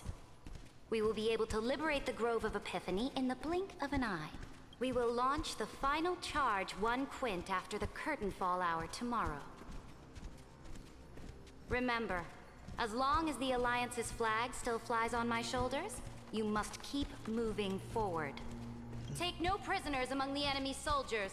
All sages who resist are to be captured and tried according to martial law. And do not destroy any books. Now go! Notify the entire army. That's good. Yeah, do not destroy any books. Those who are resolved to die, we salute you. Reporting in. The mountain dwellers are resisting fiercely, and the legendary Mountain Breaker has personally engaged in battle. Their formations are nigh impenetrable. Then cease our frontal assault. Send scouts to all legions and tell them to retreat into the Tritos Plains before the parting hour. Are you planning to surrender? It's a strategic change of plans. The seismic walking dragon is enough for that battlefield. Walking dragon? You mean that stupid beast, Terravox? What can they even do? Stupid? No. They are the wisest of all of Georios' creations. Only they can perceive the currents of time. Let them deal with their earthly brethren. We will advance and take the lead in defeating what remains of our enemy. I will deliver the most fiery retribution for the humiliation they dealt us, and crown myself with a god-slaying wreath. Understood. I'll see to it. Those who are resolved to die, we salute you. The Temple of the Three Fates sent a letter, Imperator. They refused to surrender, and said this letter is their last warning to us. Tell the commanding officers not to launch any attacks unless they receive the Imperator's handwritten approval. Disobedience will be punished by death. What are you doing? The priests of the Three Fates aren't soldiers, but politicians. Do not mistakenly believe they don't have a plan. These dying pests will wring out every idea from their brains, all for short-sighted gain. They are much shrewder than we are. I am inferior to them in that regard. They also have the prophecy to wield as a weapon, something I am not blessed with. Launching an unplanned attack will only disadvantage us, as all of Amphorius will judge our actions. I just slammed my elbow into the corner of my desk. Well, the edge of my desk, not the corner of it. Because the corner is where 3 faces of the desk meet. The edge is where 2 faces meet. Ow. Which means I will be heading to the battlefield myself, just as I have always done. This time, however, I will go alone. I will conduct secret negotiations to ensure fate is on our side. Understood. The legions will make their preparations. Those who are resolved to die, we salute you. Why are we not allowed to march out with the army, Imperator? This will be a long voyage with no return. Those of you who bear the prophecy cannot come with me. Why are you personally leading this battle if it's doomed to fail? The Flame Chase journey cannot be without a leader. That is correct. The Empire will be without a head when the Imperator falls. But remember, as long as you seize the right opportunities, even a chaotic game will remain winnable. My departure will create a long staircase for you. You will understand what I mean when news of my death reaches your ears. Saridra, is our journey about to be over? Destroy the old laws and forge new ones. My conquest has reached its limits within the borders of Amphorius. Since the prophecy already decreed that the Imperator would never conquer the stars as she wished, I will bow out here and try no more. More Chrysos heirs bearing divine authority will be born, and many more heroes will arise. Will they demand peace or war? Will they resist tyranny or become the next Imperator? I do not care. The children of the future will decide for themselves. Do not mourn for me. Anyone can kill the Imperator. But the only one who can truly destroy her is Saridra. At the end, I faithfully recorded the most important battles in the Imperator's life. Her conquest was about to be completed at this point in the story. However, for some reason, a memory suddenly entered my mind just as I was about to put down my pen. It was a journey on a fantastical train. I had the honor of having a heart-to-heart conversation with the Imperator under the stars. And I asked her this question at the end of that discussion. How do you want history to remember you? As a hero who gave up her life for the Flame Chase? Or as a tyrant? She answered so quickly, as if she had made up her mind long ago. I would rather be forgotten than be defined.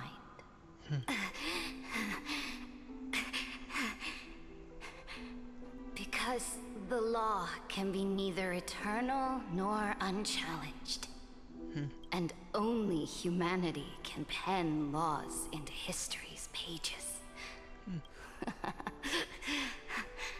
Now, I have shattered the greatest law of Amphorius. The game is nearing its end. Dux Gladiorum. Even though you killed the Imperator in the previous 30 million cycles. That is a lot of previous cycles. This time, you finally found your own law. Then, High Sealants, Electra. I will ask someone to deliver the prophecy's ocean at the boundaries of this world to you. choose to swim into that ocean, I do not care. Do not care. The Imperator muttered about her conquests, and news of her death spread in the city. Freedom! Liberty! The tyrant is dead! Go! Shout this news in the streets! My people, my fellow elders, do not panic. Stand your ground. That usurper has paid for her ambition with her life. People once cheered for my ascension. And now they cheer for my fall. No matter. I am fond of applause.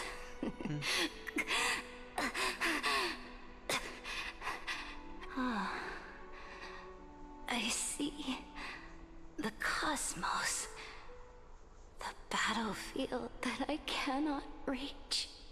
I will return in the next cycle. The stars will hear my legion's war drums.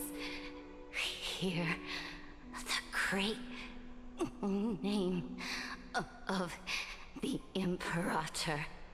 Hear Amphorius's serene.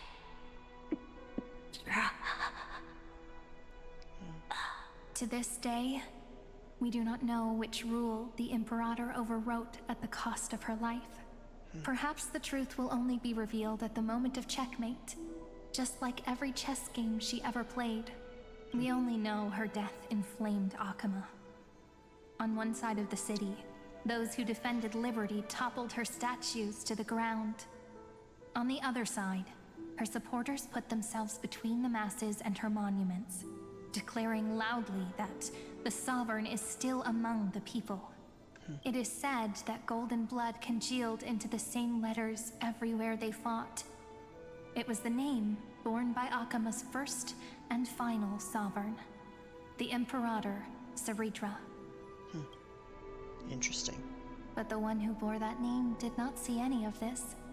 Her gaze was cast far away, and the sound of tides in her ears drowned out the people's cries. What was the Imperator thinking about in that prophesized ocean at the boundaries of this world?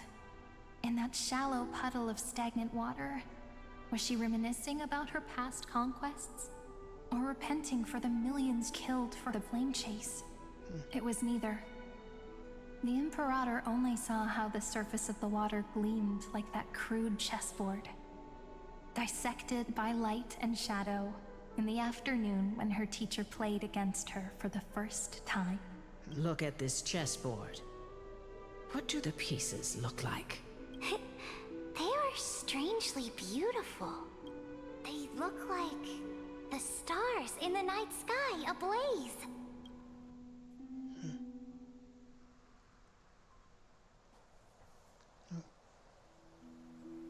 From that page, Interesting that they're using the Xian shell here. emerged an ocean so vast, so pure. Oh, I guess if it's literally like a thing from like Trailblazer's memories, then yeah. Any ocean that they'd know of, it would be the one in the Xian shell. Not a single trace of corruption. Is this Saritra? Electra, my subject.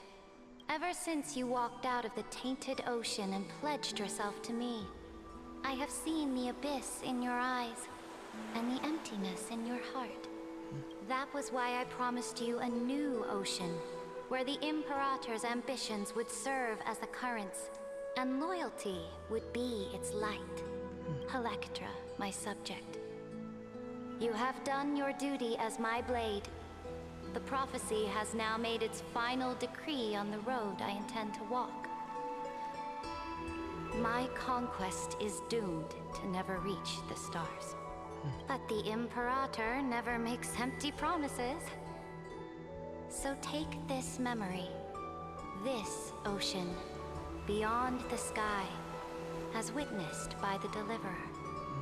This is the final gift that the Imperator can leave for her subject.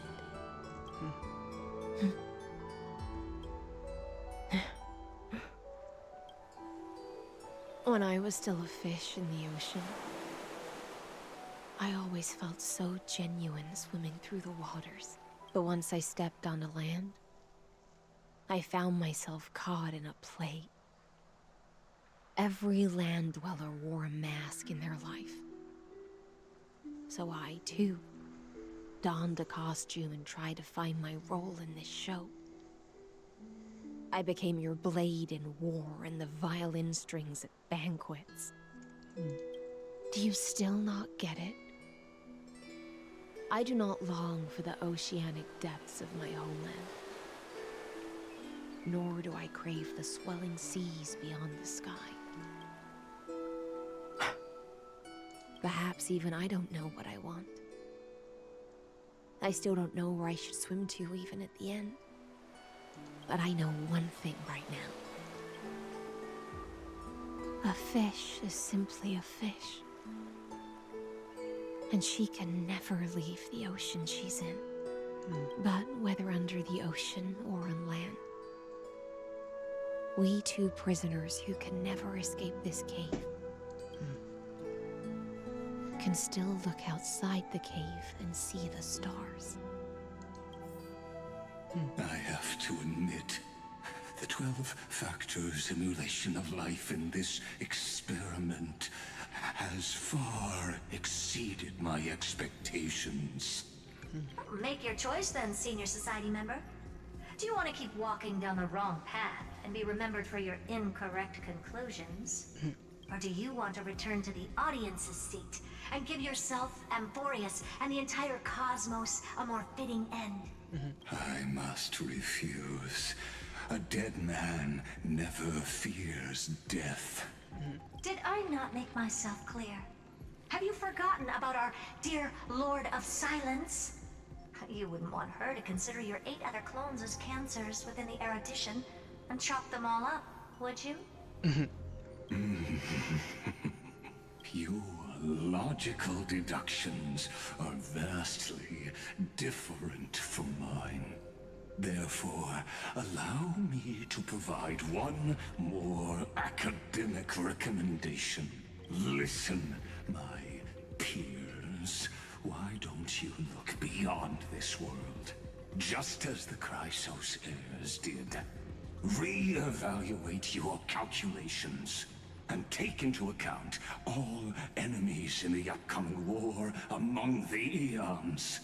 Amphorius is not a place where 3 paths entangle, but where 3 paths fight to the death.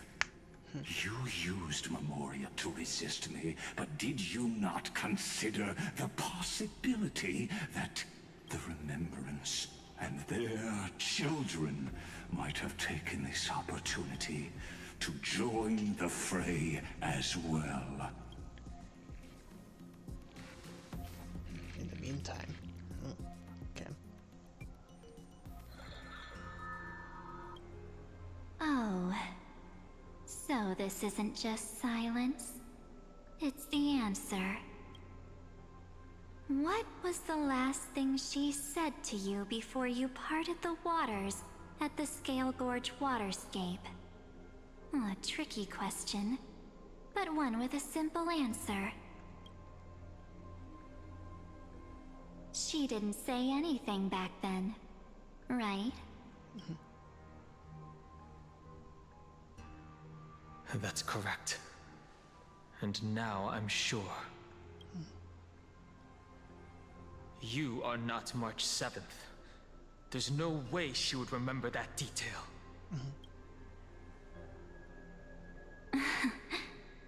I'll only warn you once. Leave her body. Now. How impulsive. That's not like you at all. Why don't you calm down and think about another possibility? I didn't take over March 7th's body. Rather, it's March 7th who regained my memories. Oh. There we go. Beneath the bubbles of the frozen tides. Your nameless recollection, the wine dark sea berries, yesterday's sunset, yet shall cradle tomorrow's dawn. From the destiny bestowed upon this journey, I shall inscribe it within these pages, before their deaths. Just this achievement. For their deaths, hear the distant mournful song singing in the name of the mother of being, illusion, will, pain. Carry on everything before the hero's deaths. Nice. I love getting more Stellar Jade. I feel like I said that weird. Huh. Yep. Complete Trailblaze mission. Captives beyond. Behold the expanse beyond the light. Nice. Oh, nice. A regular pass. 403 Stellar Jade, which I can convert into a couple passes. There we go. Well, a couple special passes. 84 special passes, 83 Stellar Jade. And how many regular passes do I have? 33. Okay. It's a decent chunk. And here's today, 9 more days, and then the part 2. Yeah, new memory can be inserted. Witnessing M40's adventure. Insert the one names. Yep.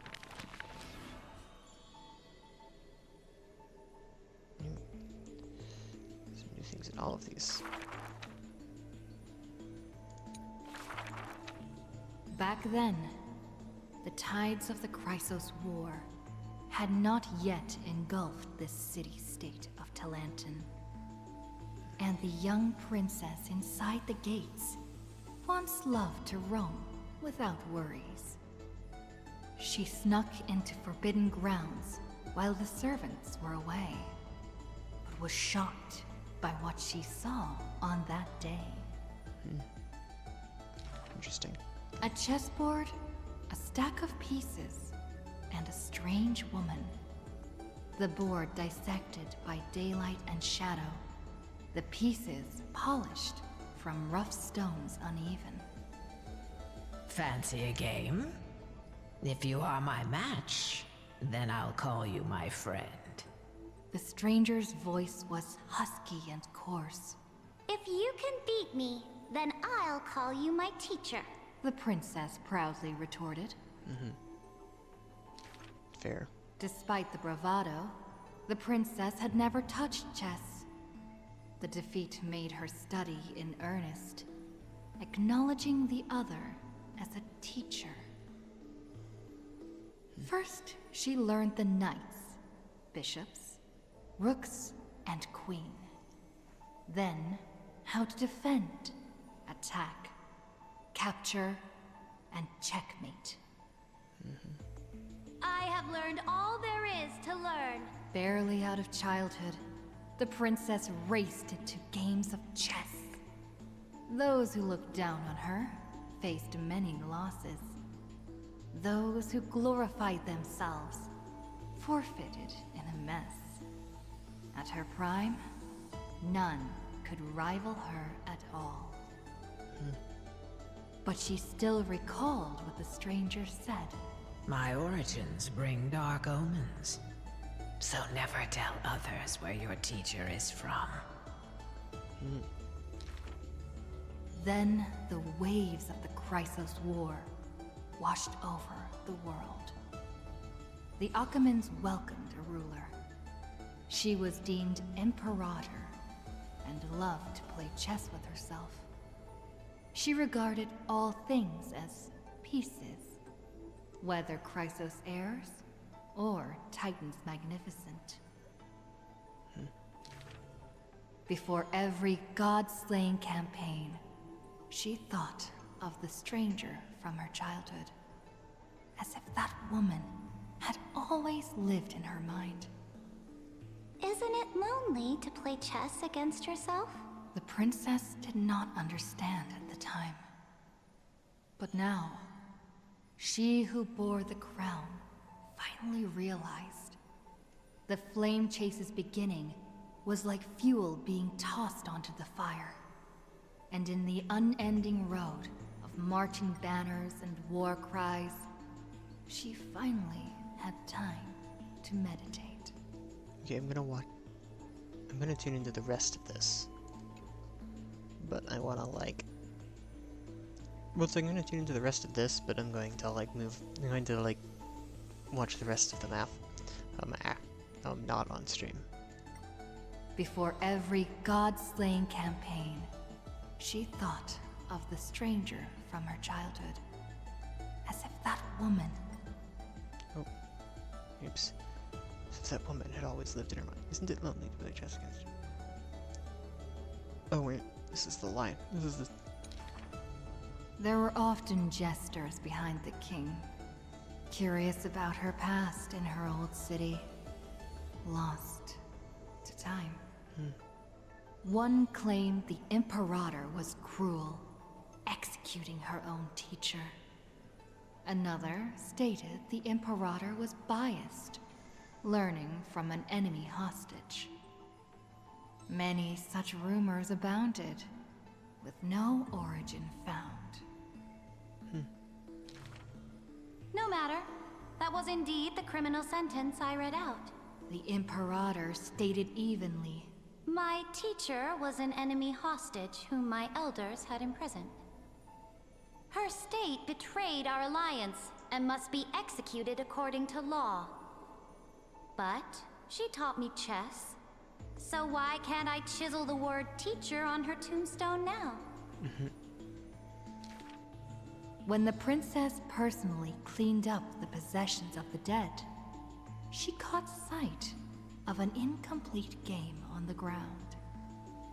The stranger's hoarse chuckle still echoed in her ear, laughing at the eternal fate of imprisonment, and at how the one facing her was the princess of the enemy. Is this your final game for me, my teacher? The princess imagined the endgame over and over. Even when she took the imperial crown, she still dreamt of the black and white board. The concealed truths suddenly dawned on her during a more difficult contest in the future. An unfinished game might be the opponent's lifelong barrier.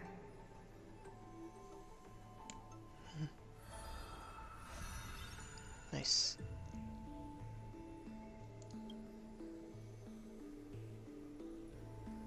Oh. Okay, well. Yeah, I'm not gonna tune into the rest of those on stream.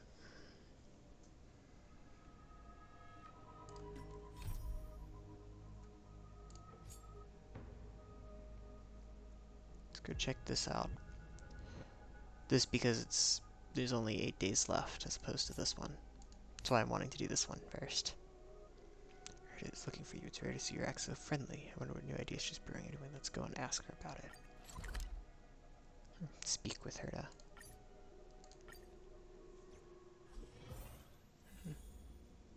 Wow, I think this is the first time I've actually gone to somewhere other than Amphorius on stream. Other than just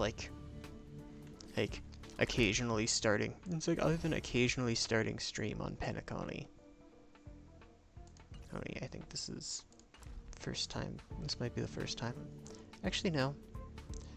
I think I did stream I did stream some side quest things that were not on Amphorius. Yes, I'm pretty sure.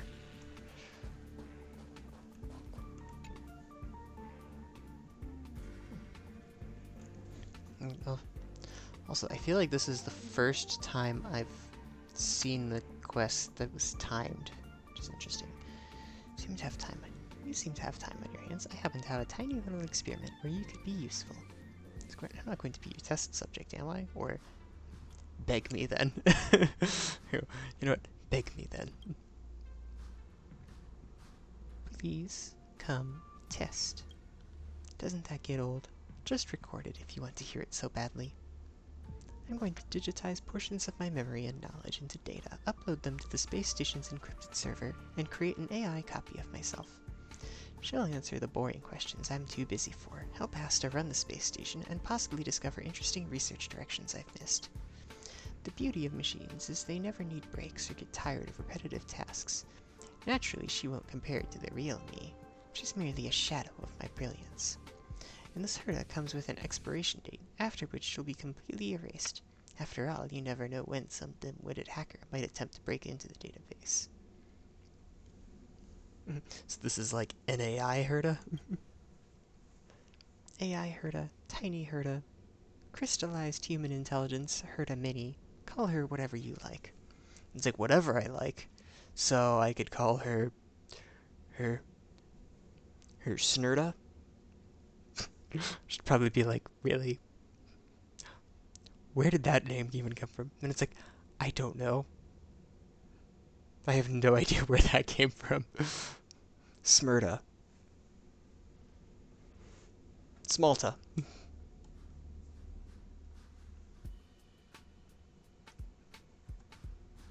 Nanerda. Short for, like, nano. Asta and I have lined up several tasks. Some involve data collection from your end, others are tricky problems to stress test AI Herta, and some are unexpected situations. I'm curious to see how she'll respond. These tasks will train AI Herta while also putting the space station through its paces. I'll need you to pitch in by helping the space station team ensure the experiment runs smoothly. I've uploaded the details to your terminal already. I don't want to waste time explaining everything here. Wait, don't I get a reward for this? Talk to Asta about rewards. She'll take care of you.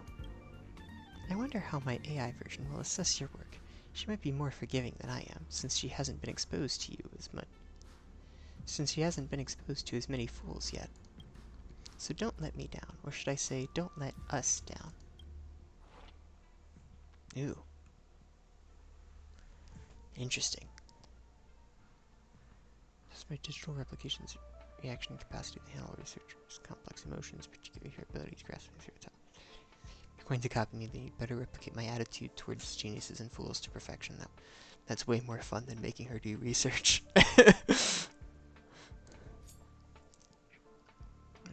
Ordered all puppets to digitize their memories and upload them to the server. However, the puppets have wandered off across the space station. Please help locate each one and bring back up their data. This is to test whether her digital self can think independently, but I have a feeling she just couldn't be bothered to do it herself. Exhibits decreased response speed when receiving low-quality queries. Reinforcement of her core response protocol is not required. Madame Herta claims she doesn't want her memory bank tainted by idiotic questions. Regardless, we must ensure the system remains stable. And during AI Herta's learning process, she has accumulated large volumes of redundant data. Discerning scholars are needed to review and decide what should be preserved and what should be purged. Madame Herta refers to these redundant data as byproducts of intellectual contamination by those low of wit. A bit harsh, perhaps, but we also don't want her AI getting corrupted. There we go, okay.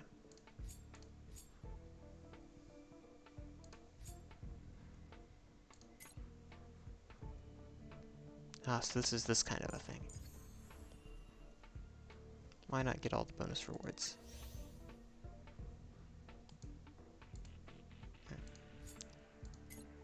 Oh, select at least 2 characters, so I can select even more.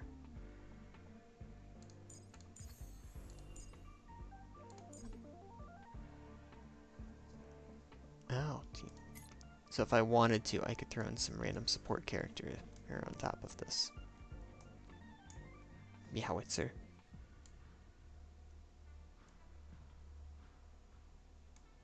Just a whole bunch of random.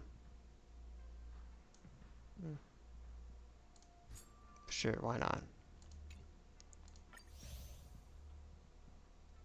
Okay.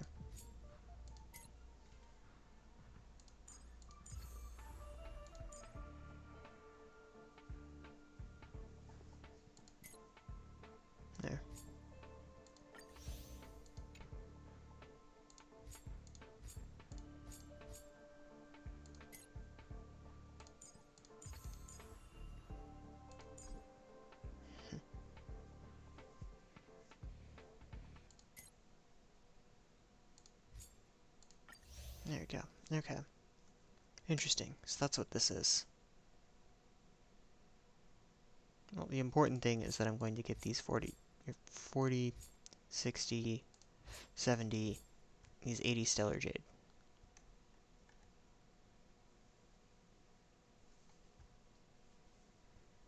Okay.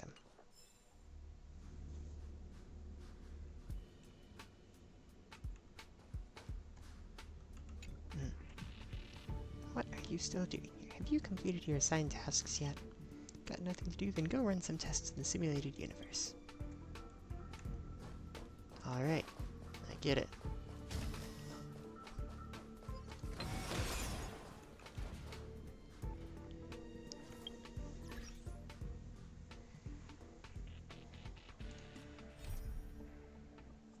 Okay. So I guess I'll do this. Serena's staring blankly at the lake by the courtyard. What could be on her mind? Go ask and find out.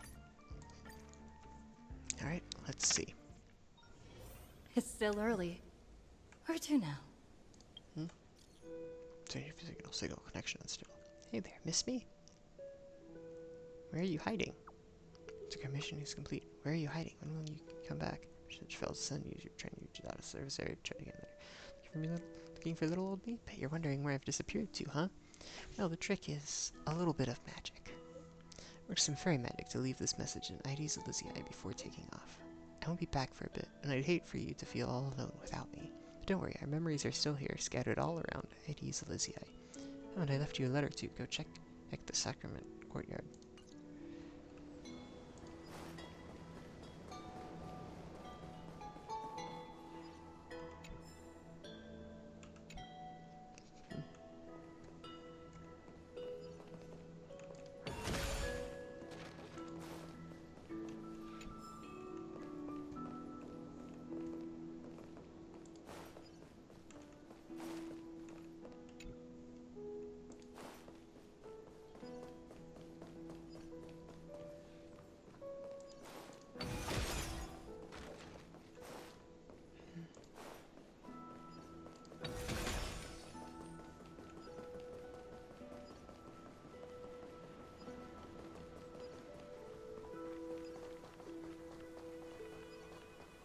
See what you have to say, Sadie. No matter how many times I look, it's still so beautiful.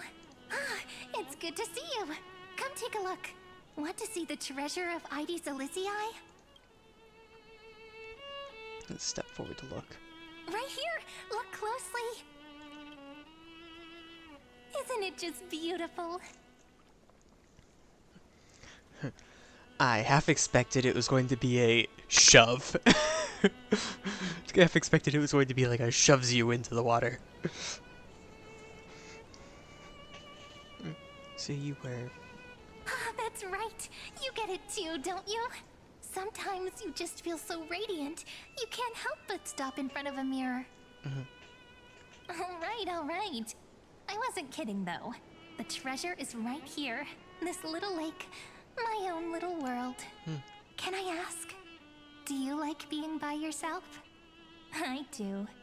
Just staring at the lake by myself, gently swaying on the swing. My mind drifts far away, and by the time it comes back, I've already fallen asleep. Sounds like a nice, pleasant experience. Here in this village, shrouded by the veil of Evernight, dreams give wings to imagination. Children who grow up in ID's Elysiae are born poets at heart.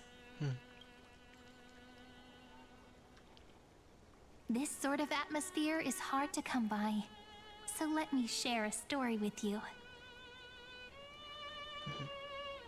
What if I doze off? Don't worry! Just think of it as a bedtime story. I'll whisper it softly and quietly until the final sentence comes to a close. According to legend, within the hidden depths of ID's Elysiae live a group of playful little fairies. The fairies, though hidden away from the world, dreamed of living like humans. They tried to hold a grand banquet, just as the villagers would. But one thing was missing. The most important person. They waited and waited. And then, one day, footsteps echoed from the secret entrance. the fairies all pricked up their ears in excitement. Would you say the hero of our little story has their ears pricked up right now? Sense of drowsiness gradually envelops your thoughts and you fall into the deepest of dreams. That was a nice little wind chime sound.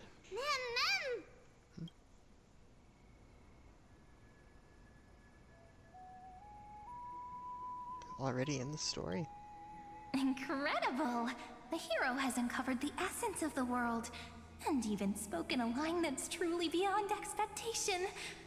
But I must remind you, taking on the narrator's role is against the rules. Chief, over here! Really, man? It's really the hero! The hero that Rini found for us has finally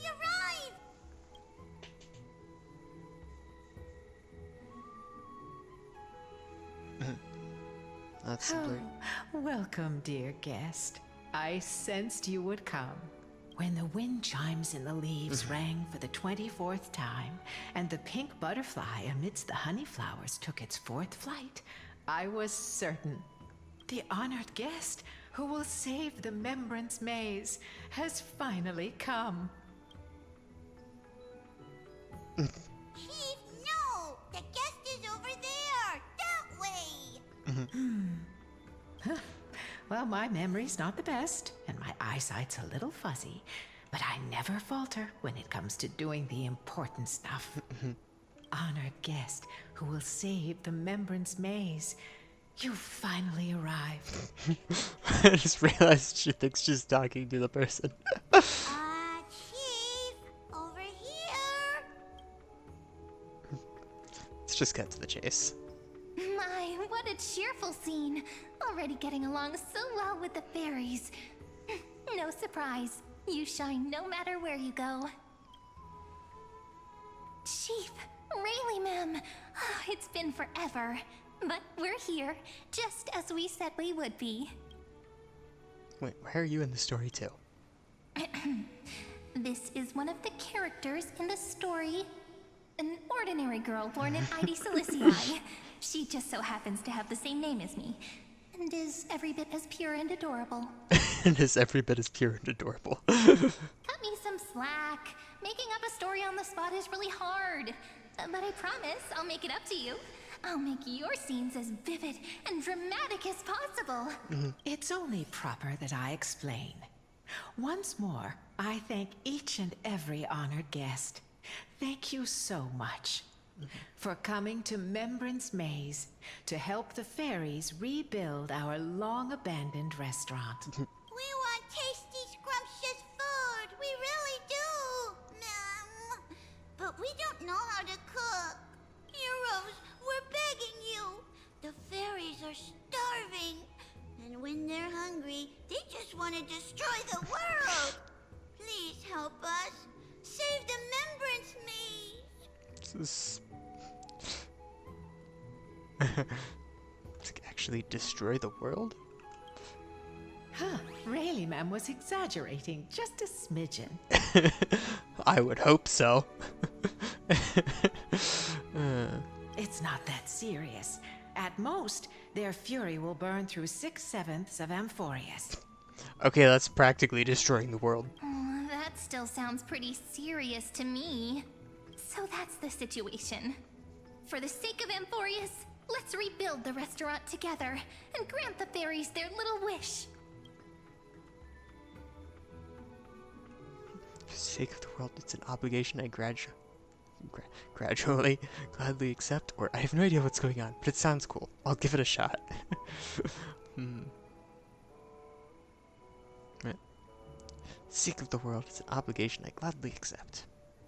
Oh, at last! Oh, at long last! I have to tell the little ones that the fairies' restaurant is coming back at last! Let me lead the way. Come on, I'll take you to see it. The little restaurant in the maze has a certain charm all its own. This way, this way!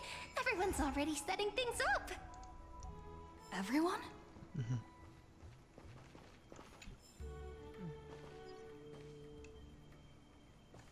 Interesting.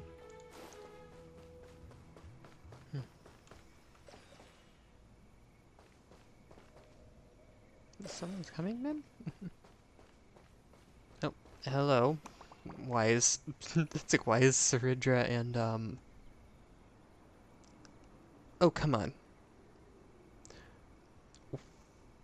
Why would I Garment Weaver? Why her I can technically use for a name. What? Aglaya, that's the name.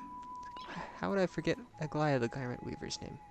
Managing this place is bound to be full of endless, trivial responsibilities. Do you really intend to personally shoulder the leadership role?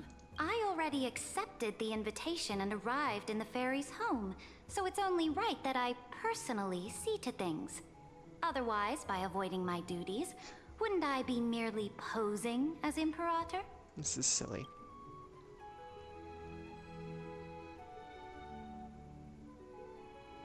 Huh? Why are these two I here? believe they need no further introduction. Aglaya and Saritra are prominent figures with great expertise in managing teams. Word had reached me that Cyrene found an excellent manager. Seeing you today, I must say, you do have a noble bearing. Oh, my head's not used to wearing the headset for a while. It'll take for longer periods of time, I guess. I, leader of the Akama Alliance, Imperator of the Holy City, shall serve as your restaurant supervisor. Should you have any questions about management, feel free to come and ask. As for assembling the team, I planned ahead. If my timing is right, those two should be back any moment now. Right on cue! We found lots of fairies willing to be waitstaff, and Trian's onboarding them as we speak. Hey, Treeby and Finon. The trial menu is ready too. Don't worry, these are all my best dishes. There won't be any issues. Those two, exactly what I expected. Treeby, Trinan, Trian, responsible for our delivery service, and also great mentors for the team. And of course, Finan, our good friend who insists he's a fantastic cook. He's acting as the restaurant's provisional head chef. Think I can only rustle up provisions? No way, I make proper, serious dishes. If you don't believe me, I'll show you what I can do, right here. The fairy waitstaff are all itching to start. No point in delaying. Time to test the results of everyone's training. Oh, things are going even smoother than I expected. Since everyone's ready, all right, let's start the first day of operations. It's all up to you now, manager. Short manager reporting for duty. Not expecting that. Serve 5 customers.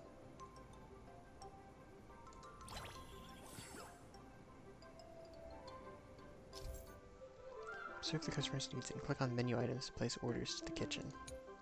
After ordering, the kitchen will prepare meals in sequential order. You can order in advance and up to 3 portions of each dish can be stored. The meal is ready. The bubble above the customer's head will light up. Click to assign a waiter to serve the meal. I already placed one, but sure. Here, I thought I'd at least tap the lit bubble to start serving meals.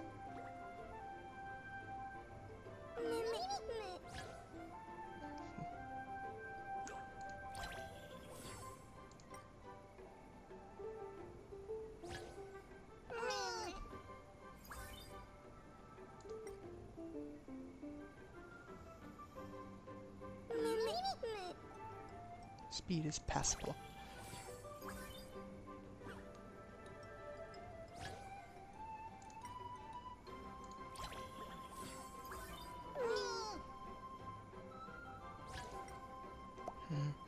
Portions are just a little more generous. Got your wallet with you? This is kind of fun. That was very simple because it was only one thing. So yummy! Everyone's delighted. We really love it. Thank you. I hereby declare the fairy restaurant's very first day of business has come to a perfect close. Of course, it must have been a breeze for you, right? Not going to say a few words? I wish there was some really just goofy, silly answer. No,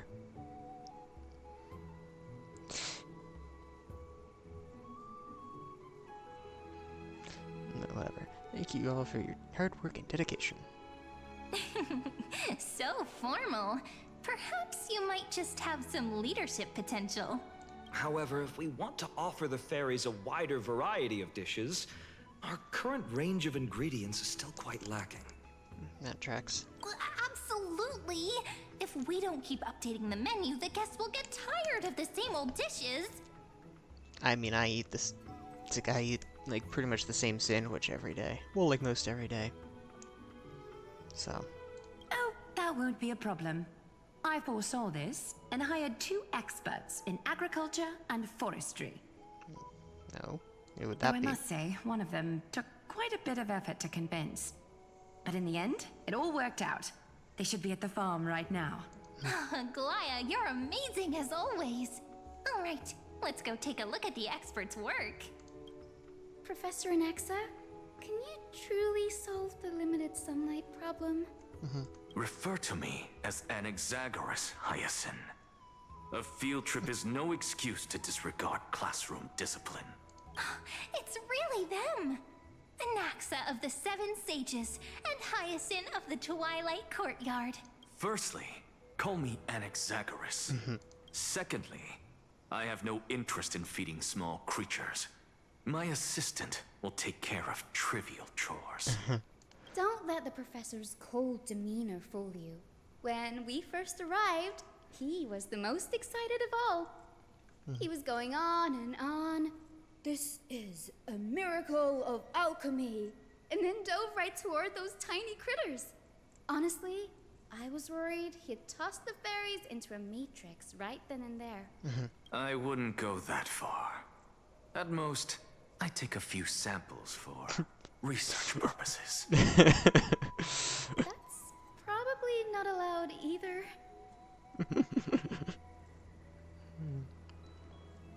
I mean, taking a few. I don't think they'd mind if he plucked a couple hairs or something.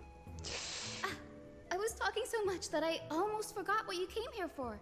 Grayi, you're curious about the farmland, right? The professor just finished developing some crops perfect for the local environment. If you're interested, you can try planting some yourself. I'll be farming the maize already. Crops requires money. I'm gonna drag over empty farmland plots to plant crops. Oh, like red tomatoes.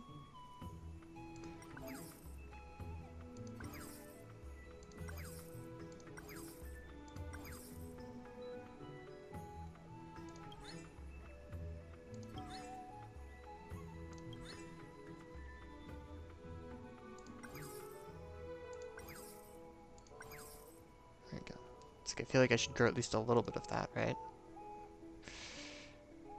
There we go. All done. Now we just wait a day and the field will be full of ripe crops. Don't forget to harvest on time. They grow that fast? Or don't they need to perform photosynthesis? Don't they need to perform photosynthesis? Given that these 2 are experts from the Academy of Reason, something this trivial should be no trouble at all for them. Ever since we arrived in the maze, it's been one thing after another. I'm feeling a little worn out. I'm starting to feel sleepy, too. I guess it's time to wind down. All right, we'll meet here again tomorrow. Moving on to day 2. Oh great, hurry up. Look, the fairies are already lining up outside the restaurant. And why isn't it open yet? I'm growing furries here. The very soft launch is already such a hit. The crops in the field should be ready too. Now it's time to go all out, partner. Looks like our head chef can't wait to get started. Why don't we open for business now? Let's not keep the fairies waiting. Alright. Before we open for the day, I need to confirm. What's your vision for the restaurant's future?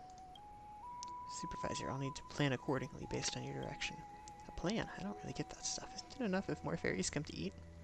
We're just talking traffic. We've got 2 approaches. Rent discounts or boost table turnover. Each one puts different demands on the team, and more customers means more management pressure, which is not always a good thing. Long-term goal really would help. Mind picking a direction for us to aim toward?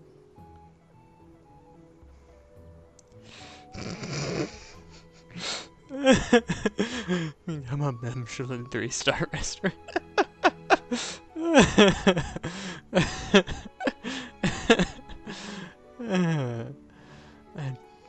So silly. That sounds fun. Everyone working together, overcoming challenges to raise our rating, and becoming the most beloved restaurant in the end. That's a fun story, don't you think? Just happens I picked this up on the way here. Michelin Gourmet Guide. Attention everyone. Remembrance Maze's food review is about to begin. Invited restaurants should deliver their dishes to the Wondrous Woods. Late entries will not be accepted. The review council meets regularly. The panel consists of 2 fairy representatives and 1 special guest. Standards are follows: 1 star, excellent restaurant; 2 stars, an outstanding restaurant worth a detour; 3 stars, an extraordinary restaurant worth organizing a special trip for. 4 stars, can't think of anything better. Attempting to bribe judges with delicious food is strictly forbidden. Absolutely not allowed.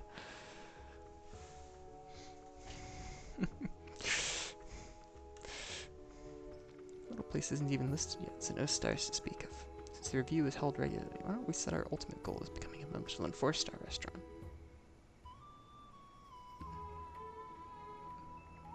You totally just made that up on the spot, didn't you? I only borrowed the name you mentioned. I promise the rest of the story will be completely original. I don't mind, it's a golden opportunity to build our reputation. If we can boost our rating, we'll attract even more customers. Besides, simply submitting our dishes for review won't interfere with regular operations. And it's settled. You just might become the very first 4-star restaurant owner in the entire base. Sounds good to me. It's really impressive, actually. A 4-star rating means the highest possible praise from the fairies. It's a huge honor.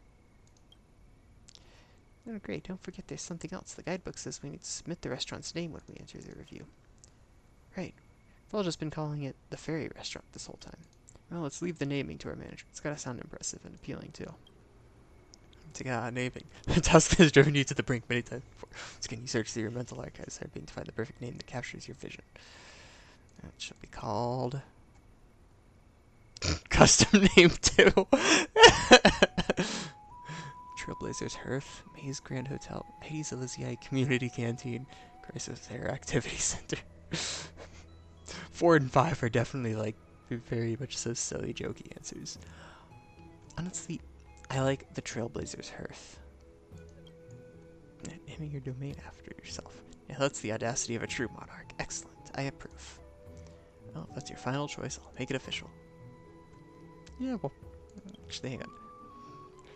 Customary to your subjects, I'll consider silence a virtue. Seems I should learn from them this time. Okay, what if I select Crisis Air Activity Center? Saying weird things again. But if you like it, I'm sure there's some special meaning behind it.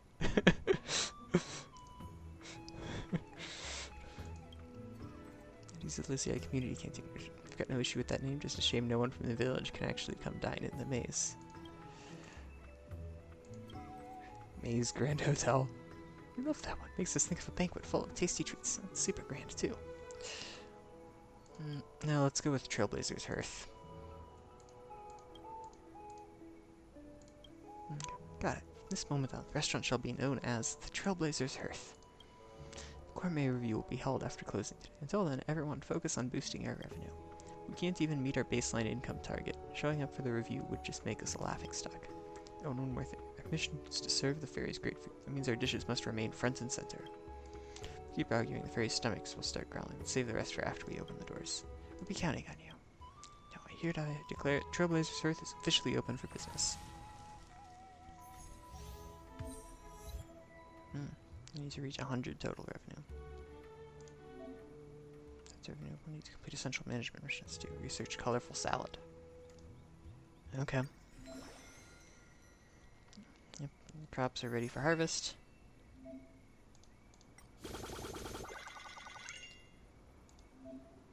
Oh, nice. Just you. Go ahead and sow the seeds however you like. Oh. We've got 40 and 49 of them each, I guess.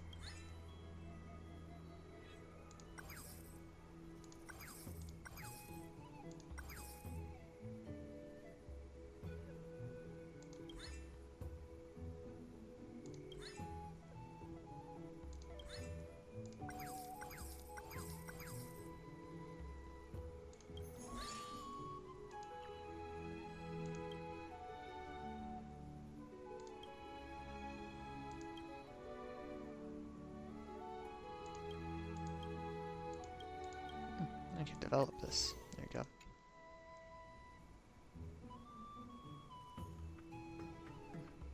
Okay.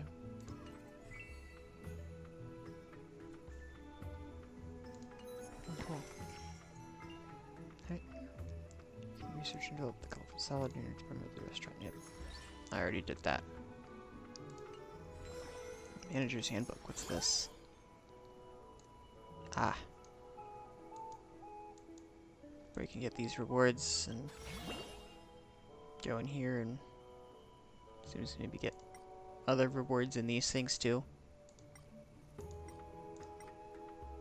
Create all dishes to max level. Size daily revenue. Wow. Dish. What's this? Oh, interesting. Okay. Oh, and rewards. Research and develop a total of 2 dishes. Nice.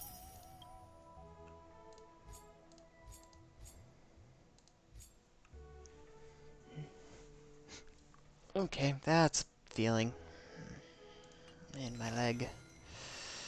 Huh. The more expensive colorful salad menu. How?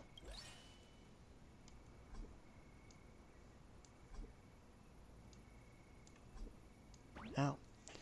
Ah. Right now I can only have one item.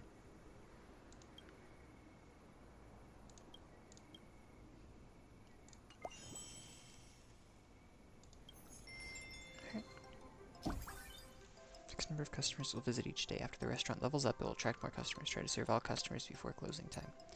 Placing an order will consume the required ingredients, and you won't be able to make dishes once the ingredients run out.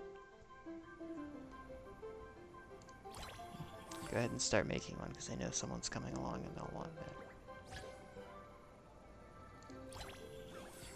Okay, and I can go and retrieve.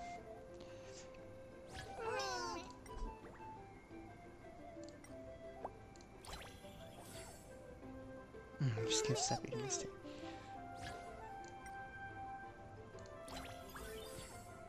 Yeah.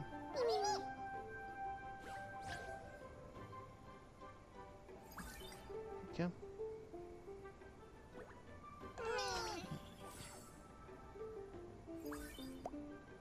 As soon as the food's ready, there we go.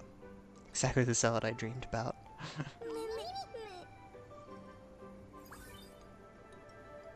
I'm stuffed. That hit the spot. Nice.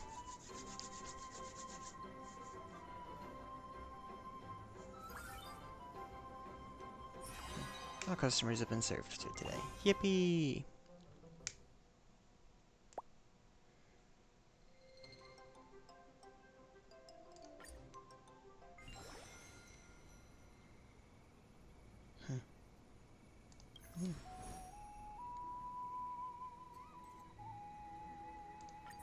Wow. Claim the light cone already. Ah, and then increasing the star level allows me to superimpose it. That's cool. And this is a total of 8 customers. Nice. Review. And my tummy's full and my heart's all warm. I'm so happy, Mim. Today's business wrapped up without a hitch. I wasn't expecting kitchen work to ramp up that much with more customers, but I must say it felt really rewarding. I'm great too, worthy of praise. Wait, isn't someone missing? Oh right, I don't think we saw Aglaya. You mean the Duck's Gold Weaver? I sent her on an important errand. We should see the results tomorrow. No need to mark her absence. Let's call it an official business trip. This would have been possible without everyone's hard work. Now that everything's settled at the restaurant, it's time for the Michelin food review. I'm actually curious, what kind of feedback will my dishes get? Alright, let's head out when you're ready.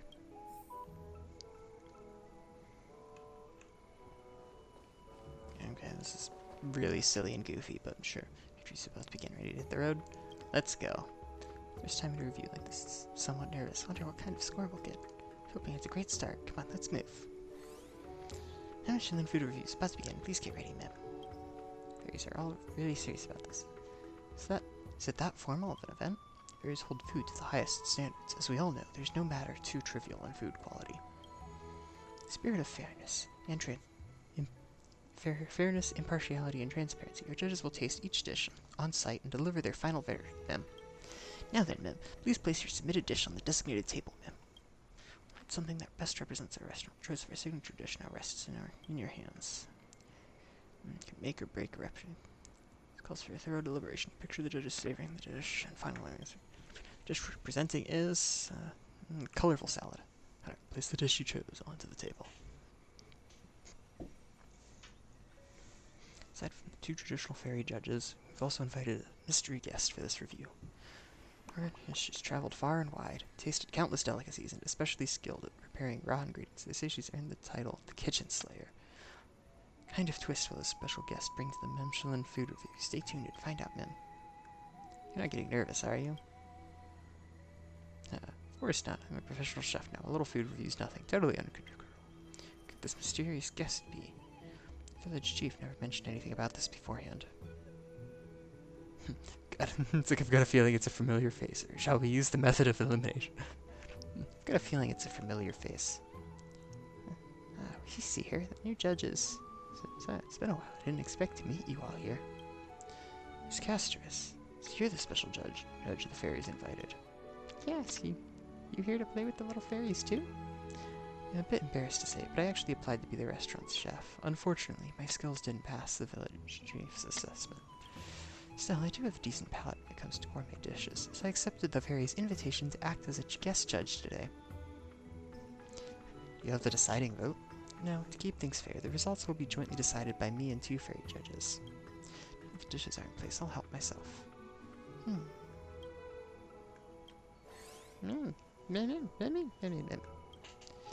I agree as well. Then allow me to announce the outcome of this food review. Your dishes were excellent. Yes!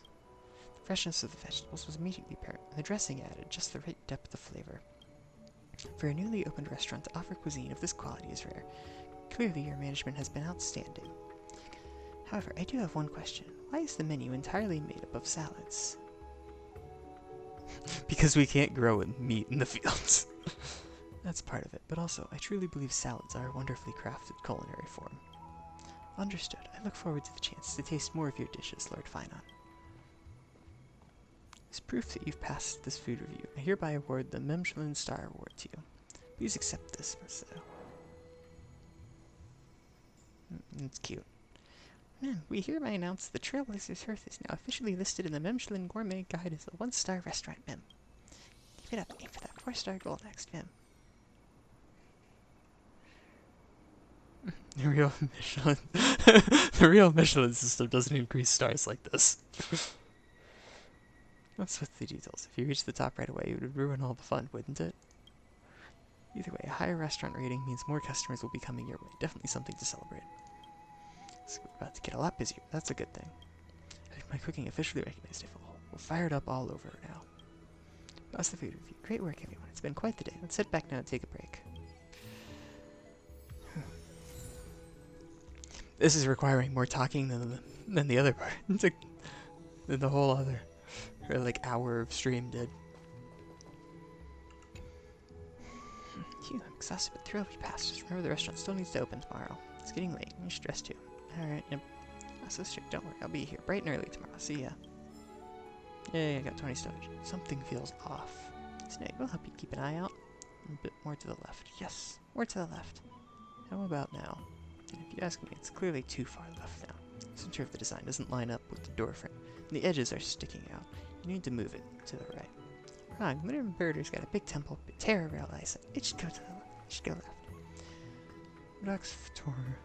Your angle's too low. From a higher vantage point, it's obvious. It needs to go right. Lunar Imperator's being mean. We used to be much taller than you. Final's just just make up your minds already. It's like just come to a decision already. Does it need to go left or right, or is it good where it is? Well, guess I'll just judge it for myself. For some reason, the front of the restaurant is unusually noisy today, by the time you arrive. Great, come check out Snowy's great work.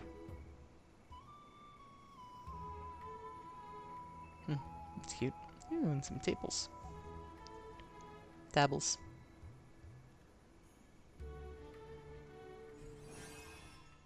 Yay, 1 star. Oh, wow. That's 5 new ingredients and 3 dishes unlocked. When your restaurant levels up, you'll unlock new dishes and ingredients, and more management features will become available. Daily base traffic +7. Menu limit +2. New recruitable staff available +4. Cultivatable land available +3. Wow. Impressive, huh? Feels like a fancy restaurant now, doesn't it? Sign is up. We're official. Now that we've earned a Michelin star, the storefront needs to keep up with our new image. That's why I asked the fairies to rush out new tables, chairs, and a fresh sign. It may look small, but putting it up was surprisingly tiring. You've done great. Lord Imperator will mark you down for overtime. Now that the manager's here, let's discuss our future plans. With our new 1-star rating, more customers will be showing up. Naturally, the restaurant's standards must rise in every aspect to meet demand. First of all, just like that judge said, the current menu is way too limited. Expanding the menu, how about a creamy lettuce salad? No, absolutely no more salads. Sure, the sugar content's a bit higher, but it's more flavorful. Refreshing fruit and veggies can whet the appetite. And they also work great as a dessert. Snowy, stop being so obsessed with salads. Anyone else got ideas? Speaking of which, wasn't there another person that applied for the chef position earlier? Yeah, but he lives pretty far from here. Coming all the way to ID's Elysiae takes time, if I'm not wrong. He should be arriving today. I heard your restaurant had a chef. Honestly, I was expecting them to be somewhat more impressive.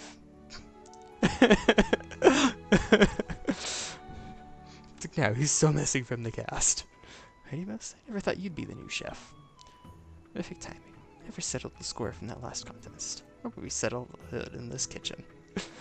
This is so silly.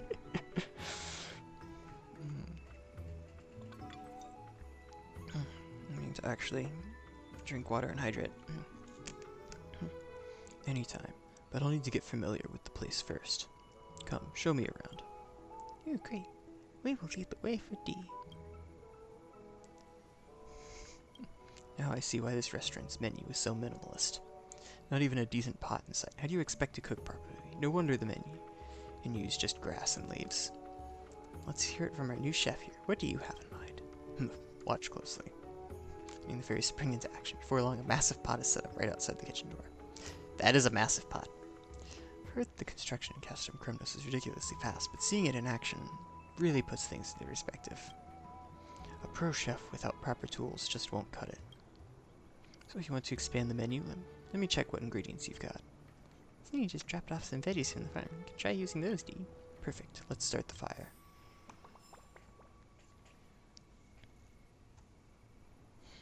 This is so silly and ridiculous. Let's see if I can talk to these 3. Treeby's thinking of ways to speed up food delivery. Trian's super fast on her feet. Trian can modify her little rocket. It's the server training going. All smooth sailing, no worries, little gray. Fairies work at lightning speed and they're super motivated to boot. The problem is that they keep sneaking bites of the food. Trian's warned them several times, but it hasn't really helped much. We know what to do. Next time we'll ask the little importer to be the supervisor. She'll definitely keep little fairies in line. We know our business. We'll do our best.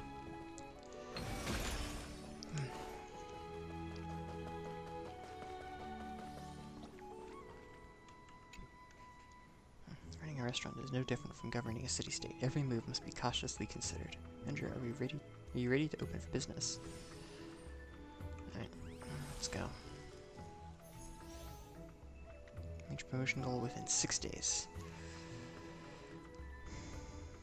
Upgrade any dish to level 2. Interesting.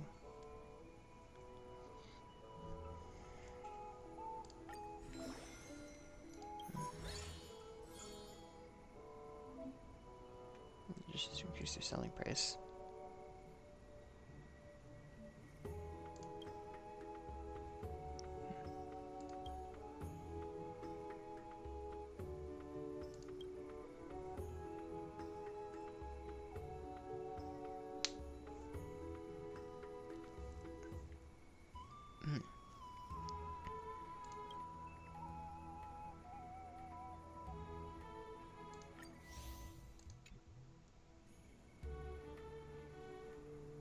Go.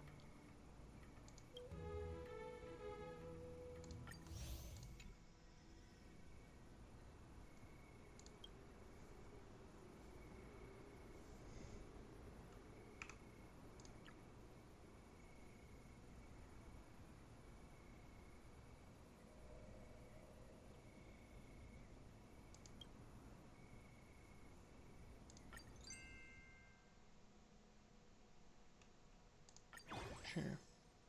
Yeah, permitting agreements.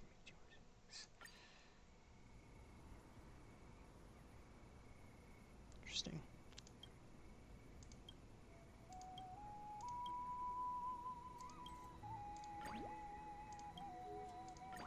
There we go.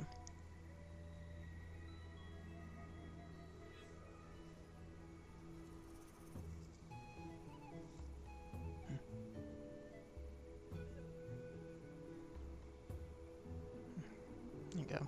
So a salad, pancakes, and a pie. Oh yeah, the crops. Maybe harvest. Please bring us some of their home breed crops every day. Oh. Sure. Let's cultivate.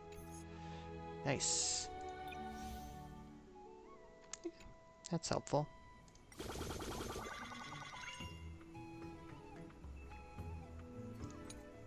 Oh, wow. Okay, so let's see.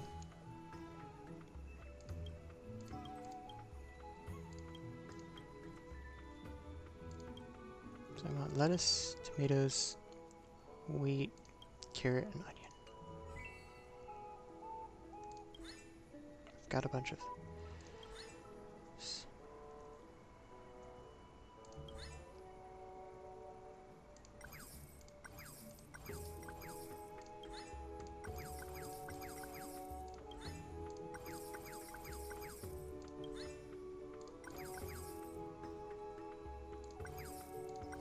there. I'll plant that. Why not?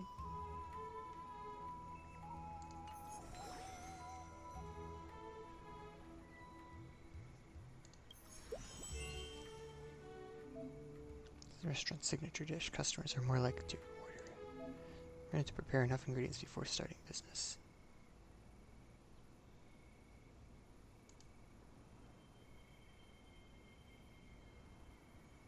Okay, yeah. Okay. I don't know which thing they'll want now that we have options.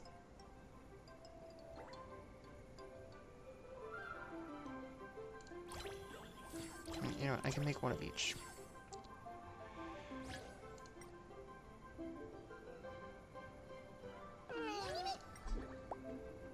In business hours, some emergencies will require a little gray to make decisions, so... Groceries will lead to different results. Huh. Increases kitchen prep speed.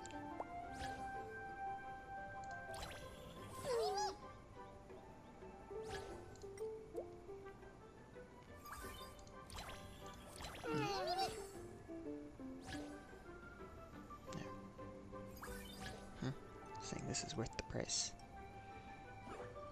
Okay, which things do they want? Fulfill customer demands consecutively to enter Inferno. Yeah.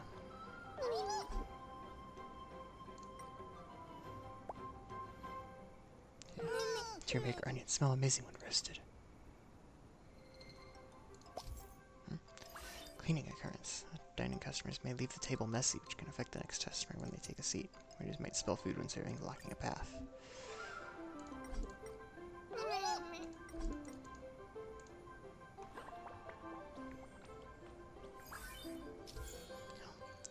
Entering streak fever, prices of all dishes will increase. The more customers you serve consecutively, the more the price increases.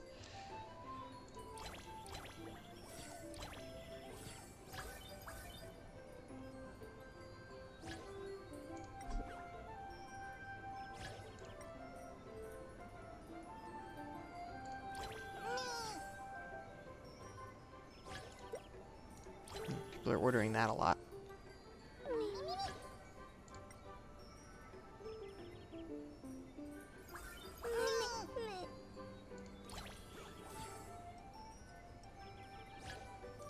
I had a feeling.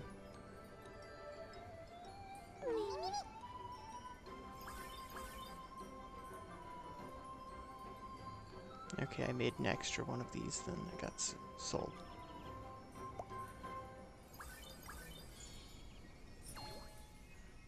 Yep. Nice. She's doing a great job. I can't wait to see how the restaurant develops, man.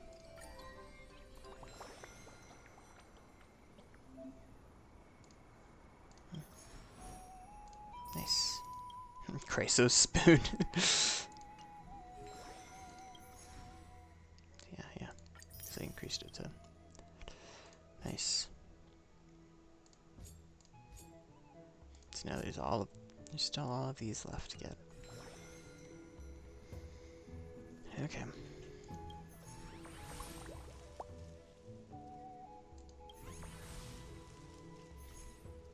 Viewed yesterday's business data and customer feedback. There are a few issues we need to address. First, with the increase in customers, we clearly don't have enough servers. The wait time for food has gotten way too long. That's easy. Tons of little fairies want to work here, and we can always recruit extra hands. Second, we need more tables and chairs for the dining area, but there's no one in charge of that role right now. It's true. Why not appoint a lobby manager right now, manager?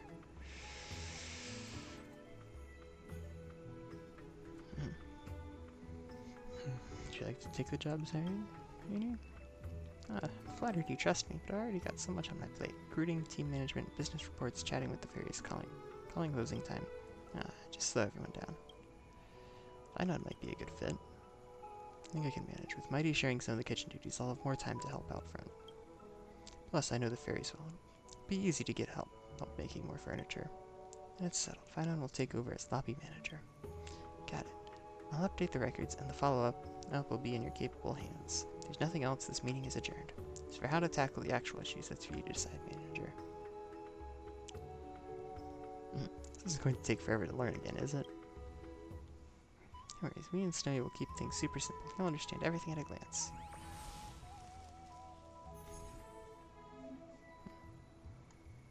Management. So your restaurant can serve more customers simultaneously by purchasing dining tables. Staff training, you can recruit more fairies. That's a good idea, yeah.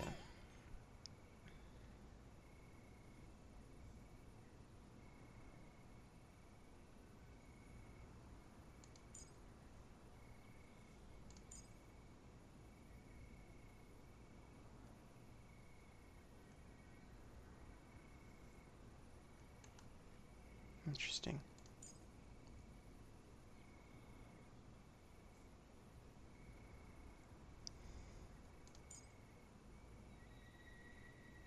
Sure. Increases initial movement speed. That's it.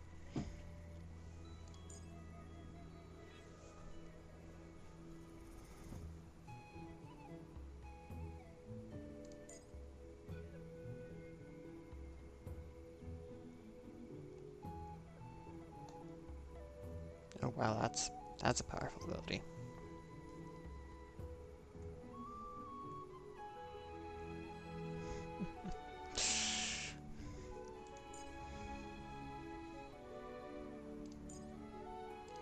Let's do that. There we go.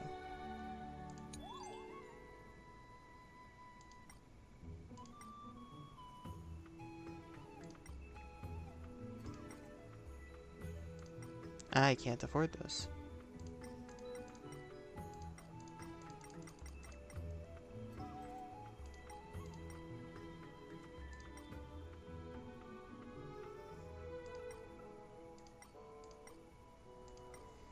Okay. I guess I shouldn't have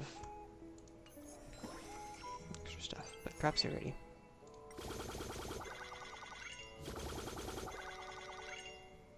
Nice. Yay.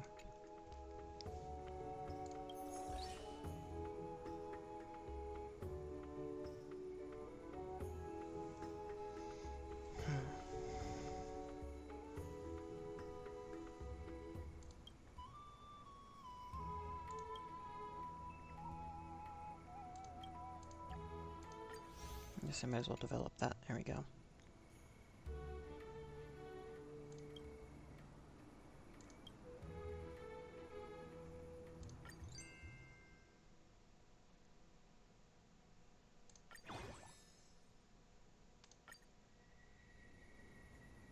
There we go.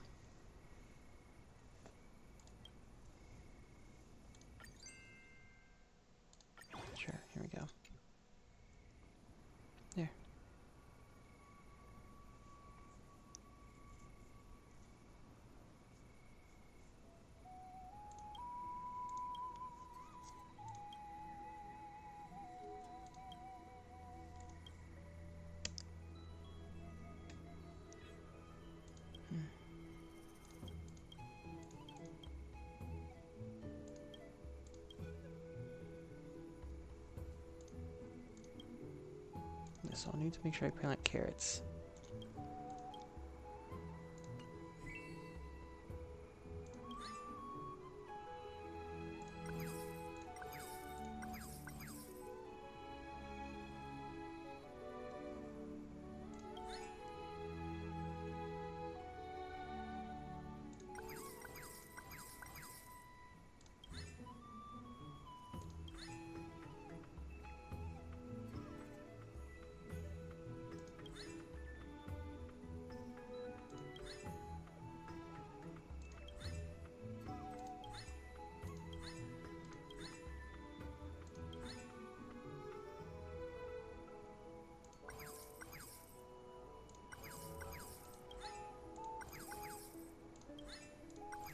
There we go. Yeah. I'd probably be doing this in a more logical way, but...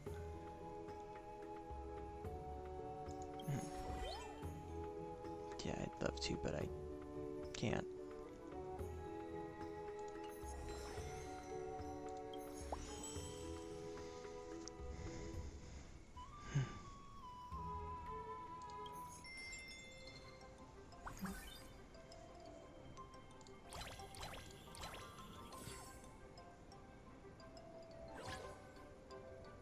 Hey, what do you want? Okay, you want that?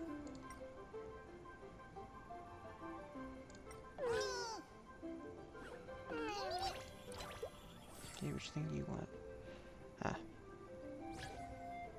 The thing I clicked on second, of course you do.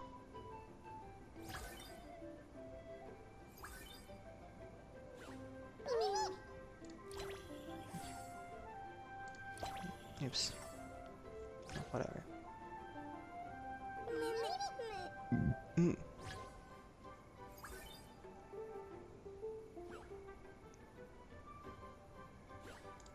You want one of those?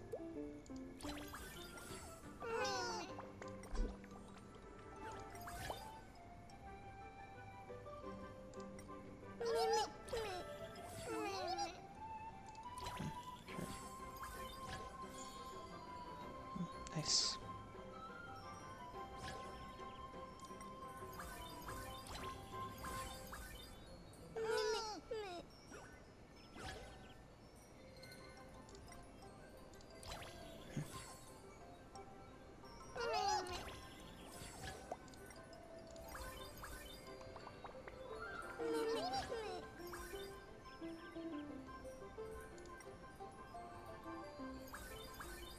Okay, and now, unless you order a salad, no, we'll be able to give you your food instantly as soon as you ask for it. Cool. I only made one wasted food, not two.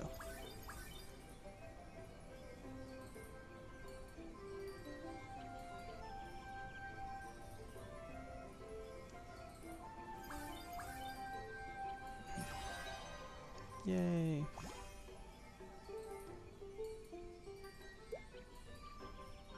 You're just doing a great job. I can't wait to see all this.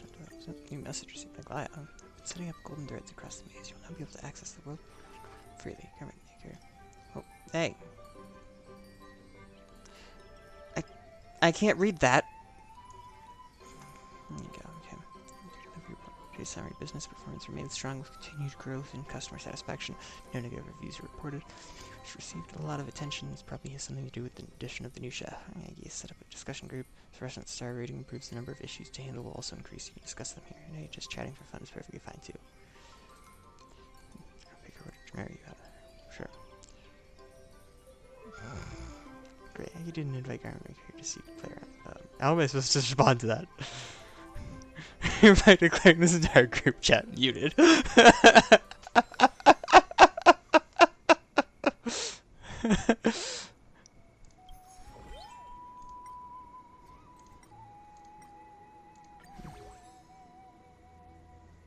we go. There. I wanted to go ahead and make sure I did that at then.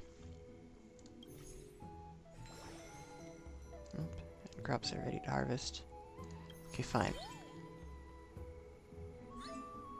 So, supervisor here.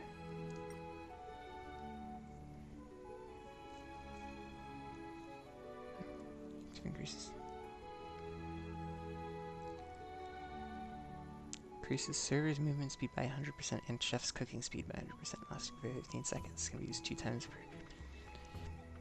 Okay, that seems pretty useful. Little thing. What's that do? That... Okay.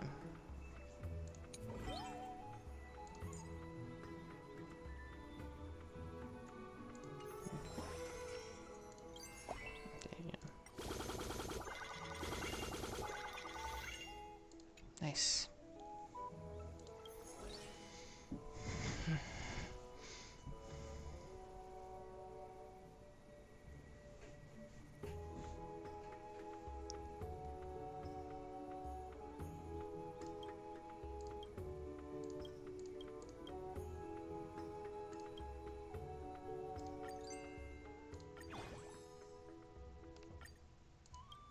Okay.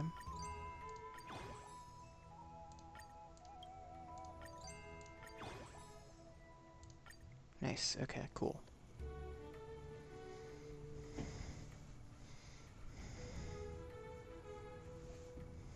I'll keep those 3 on the menu.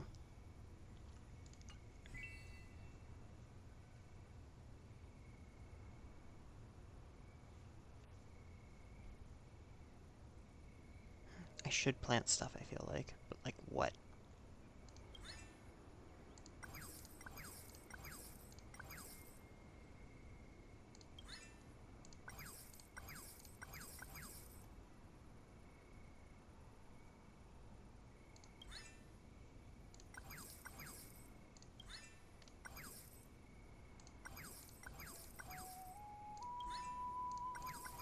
There, I don't know.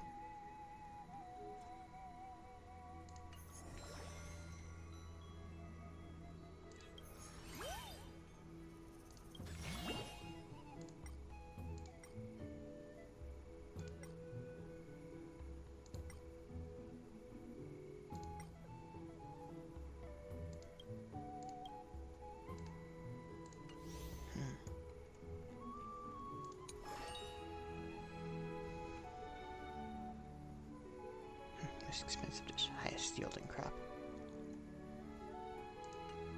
This is kind of fun.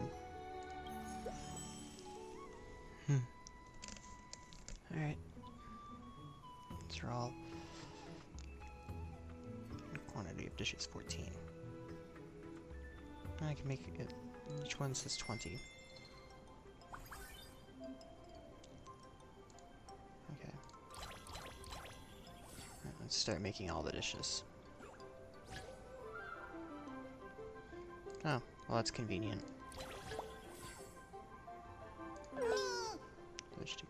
Every delicious dish you've got. Afford it all, ma'am. Increases all dish prices by 25 or increases the selling price of signature dishes by 50. Ooh.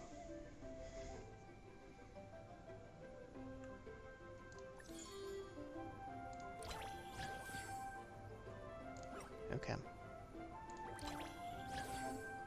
Supposed to order set meals, little Grace. Pay attention.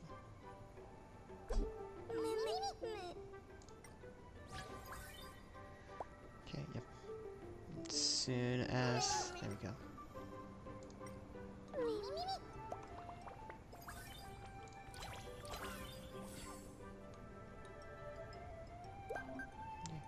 Forgot to pay. Gotta stop them quick. Guess don't forget to pay. Truly sorry.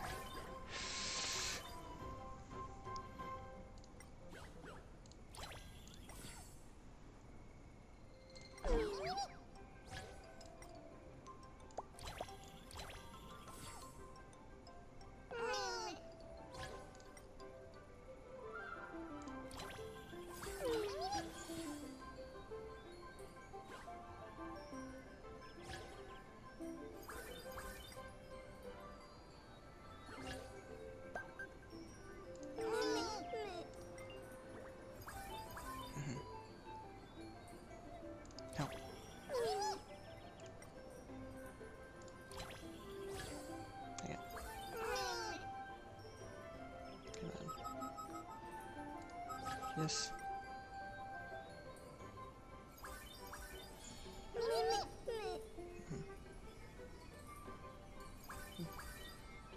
I didn't have to.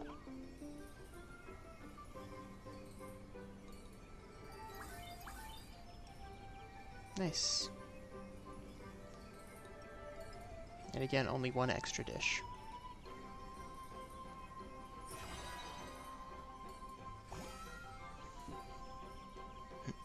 That was a shoot up.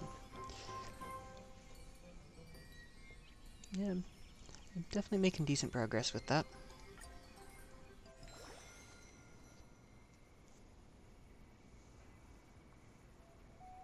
Okay, I guess end of the day. Oh, sweet boost. Increases prices of sweet dishes by 50%. What is this thing? Sweet brew burger. I don't have that. Not yet. Before we open for the day, there's something I'd like to discuss. The restaurant started to make a name for itself, and day-to-day operations are running smooth. I think it's time to try something more fun. Alright, but what do you mean by fun? Most shops in the city-state host seasonal celebrations, like Goza's month carnival or the anniversary of the Memorial Palace.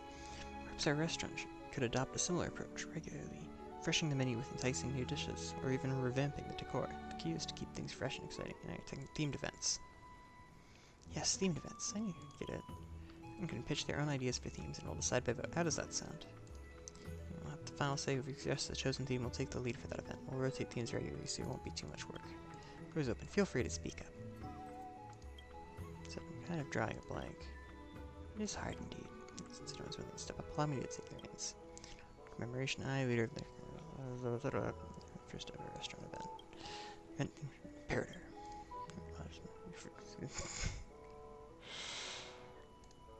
Surge up. Salad. It's a bit of a dry joke. If I reject this proposal with full conviction. Like that I, Finite of Hades Elysia, I reject this proposal with full conviction. We reject it too. Phew, I was really worried for a second that theme might actually pass. So just like, fine. Well, at least that's one way to shake things up. This spark of creativity has been lit. I'll leave you to your brainstorming. There are proposals. Since we're at a restaurant in the maze, how about a theme inspired by Hades Elysia itself? Think of Hades Elysia. The golden wheat fields come to mind. During the event, we could serve wheat-based dishes and decorate the place with bundles of wheat, symbolizing a bountiful harvest. The theme is Hades Elysia. Wouldn't that be a bit too difficult for the little fairies to understand?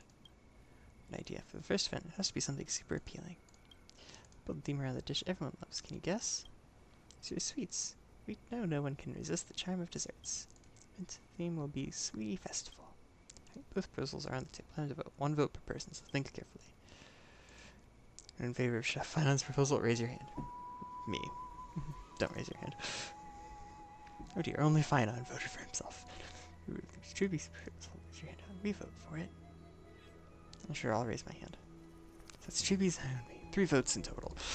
Which means the final tally is 3-1. We miscalculated. How did we? All raised our hands. It's 3 votes. Landslide victory. Huh?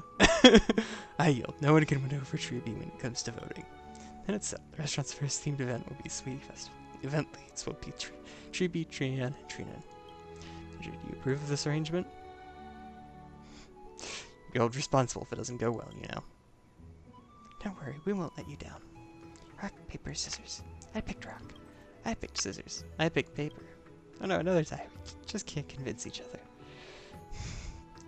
Can't you just settle it with heads or tails? Great, perfect time. I was just hoping to hear your take. Restaurant's event theme is Sweetie Festival, but here's the question. What exactly is sweet? Super simple. Anything with tons of sugar counts as sweet. You just need to pour a mountain of sugar into the dough. You're gonna disagree. Sweetness is a more complicated feeling. If someone's bad mood, even the sweetest food might taste dull. To really create that sweetie vibe, the overall dining experience has to be spot on. Little cookies Mom brought home were really the sweetest festival because we wanted to recreate that kind of flavor. Still aren't sure what needs to be done.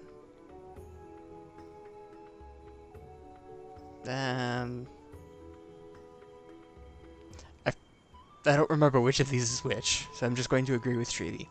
It's always tastes the best. No one can taste the exact same dish twice. Understands that too, but still, how do you bring back the flavor of a memory? With power of remembrance! So we can't settle on a conclusion. Let's take a break. We're gonna go brainstorm one Speedy Festival success together. You've forgotten something important.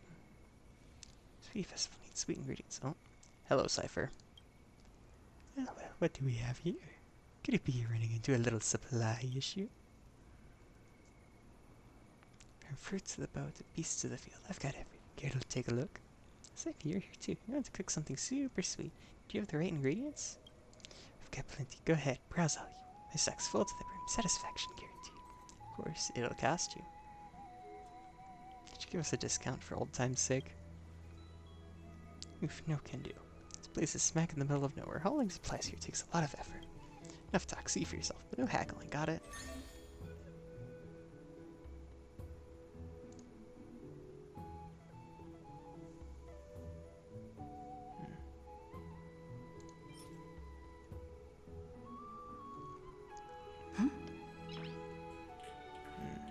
Interesting. Nice. Sure. Where did that money-grubbing merchant get the meat from? I guess that's just another secret left behind by this dreamlike mysterious land. Sure. I'll just buy everything. Connections are everything in business. Consider this your welcome gift. Oh, this honey's super sweet. Well, Psyche's prices might be steep, but the taste is totally worth it. Of course, these goods cost me a fortune in treasures. All of top-notch quality, I swear. Come back anytime, my friend. I think you've got another shop to go to anyway. Monopolies are illegal. Oh, if we're talking monopolies, your restaurant is just as guilty, so stop judging. It's like, yeah, well...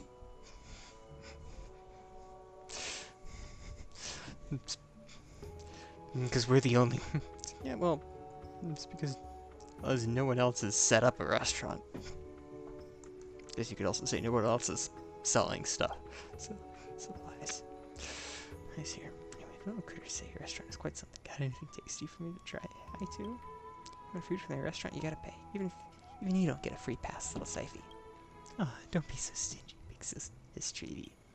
Fine, even if I don't get the taste for free, I've got my own ways. So send you details of my purchase methods. Buy whatever you need anytime. Later.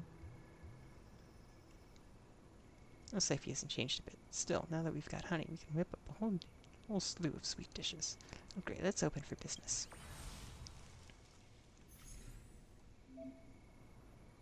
What ingredients here? Nice, and recipe development.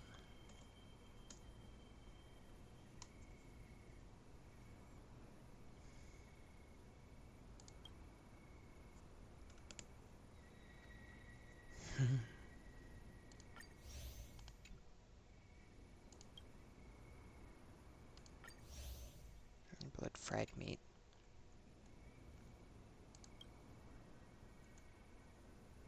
I'm not leveling that up.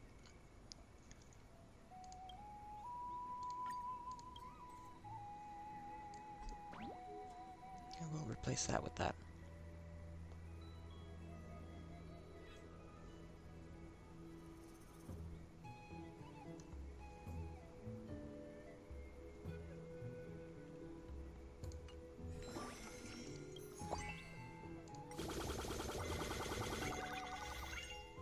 Oh, nice. Received some honey, too.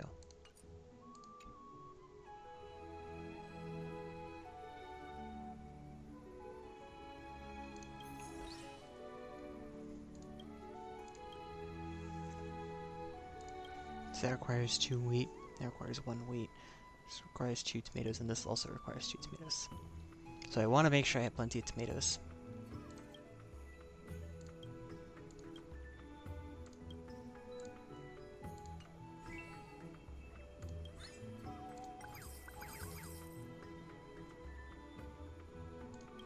I also need to definitely plant some more of this.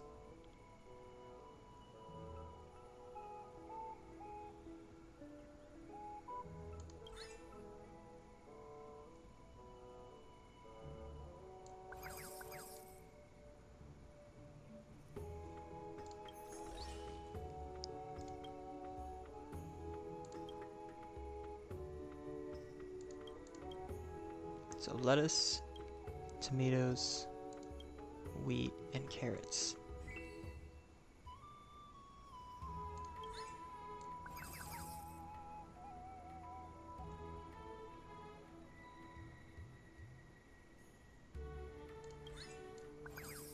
go.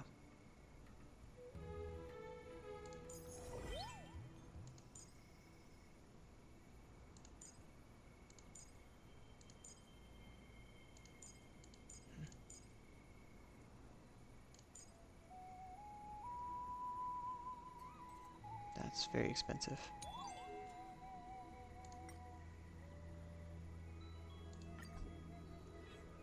Sure.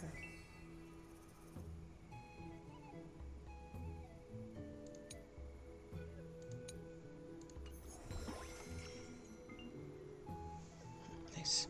So now I just need to raise the revenue. Nice. Research recipes. Sediment effects, business effects. Yep.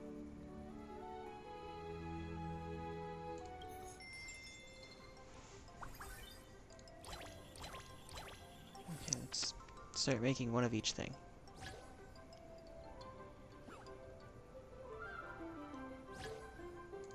Okay, that's convenient.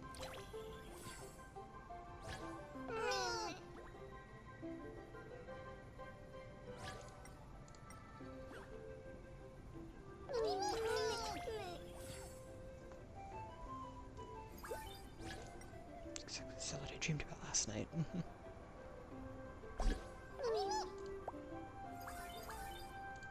There we go.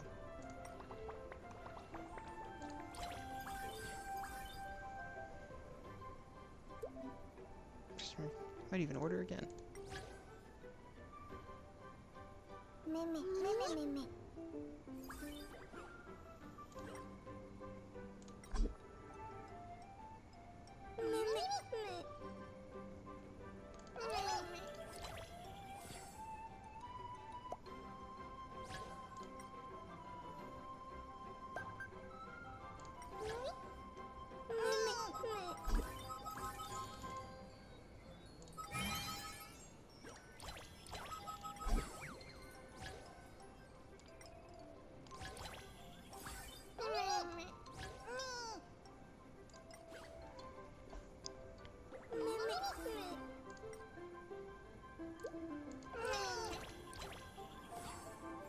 No, oops.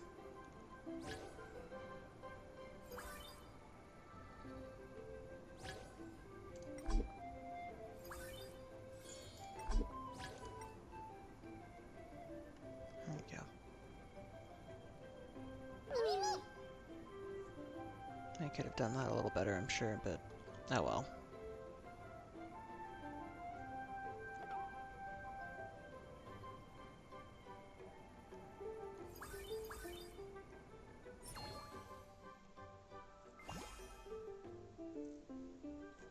Nice. New message.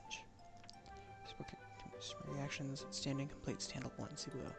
Stuck in a weight loss path. Weight loss plateau. I can't handle high calorie food right now. I need dishes that are sweet without sugar, crispy without grease, and both tasty and good for me. Great the picky eater. How should we deal with this one? Responded with, would you like some magic bullets instead?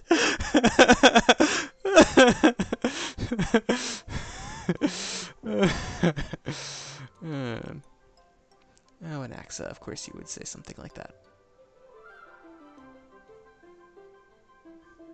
Jafina, what do you think? Fitness, are they?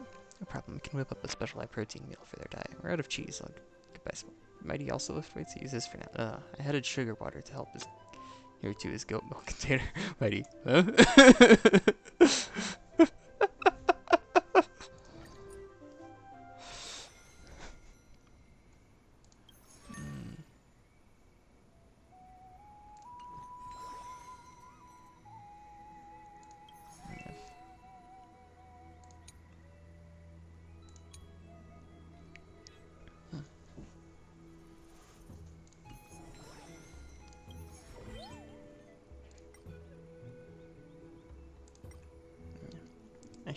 I should actually make sure I use that. Sure.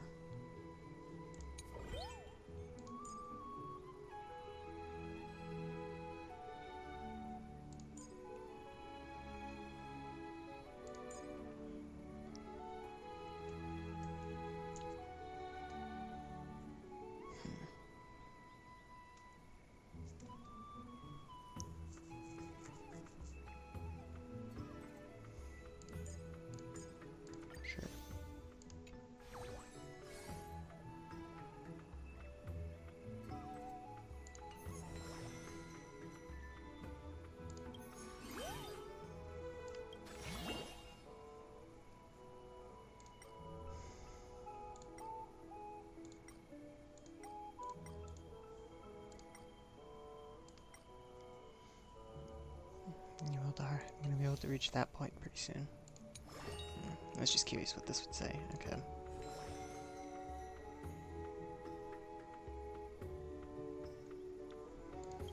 I guess I ended the day.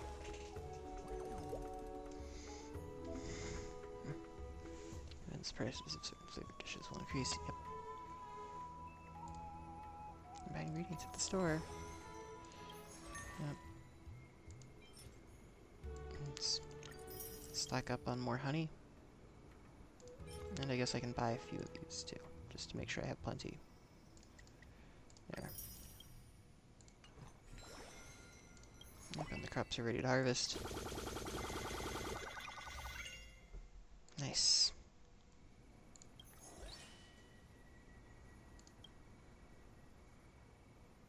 And I think I can afford to level this up at least once.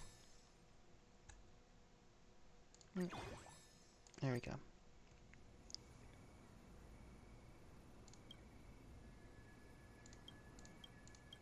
And there. Wow.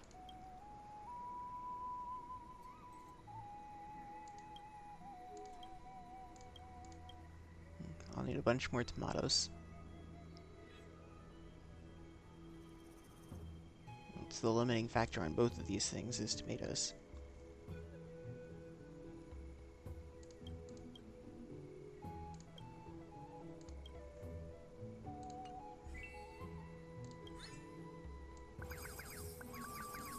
There we go.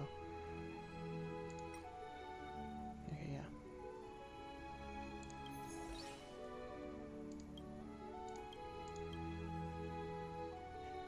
Got plenty of carrots.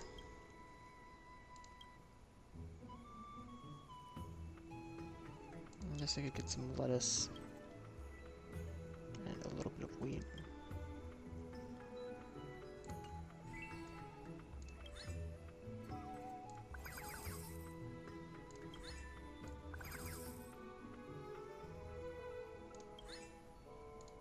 There. That should be plenty.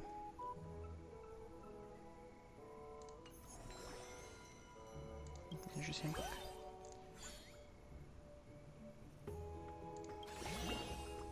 Oh. There's giant crops from your farm times.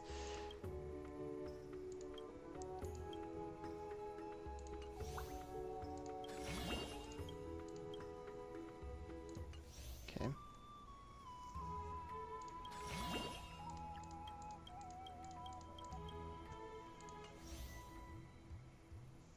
Oh, if we have 150, it takes 200 to get the first reward.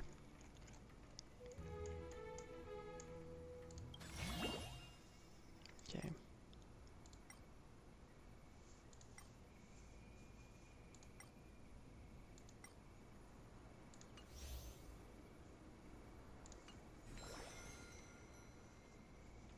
Alright, let's start the business day.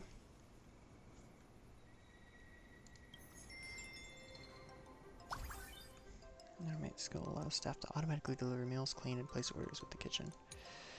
Okay, automate skill for more staff members to reduce operational pressure. Okay. Ooh, you can make two things at once now.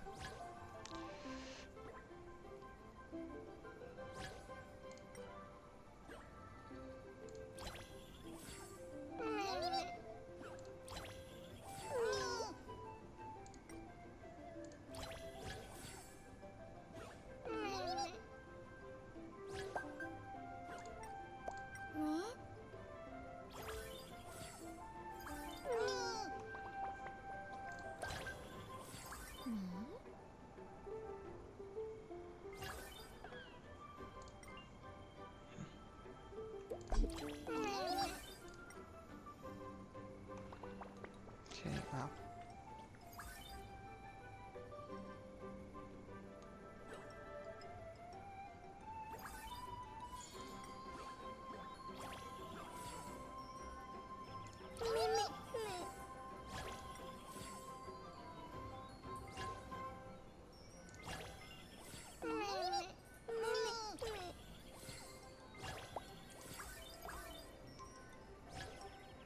Wow, you guys are ordering like double salads.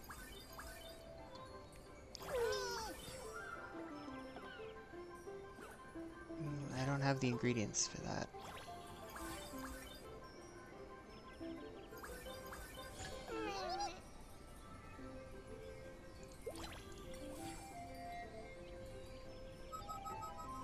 I'm sorry, but I can't.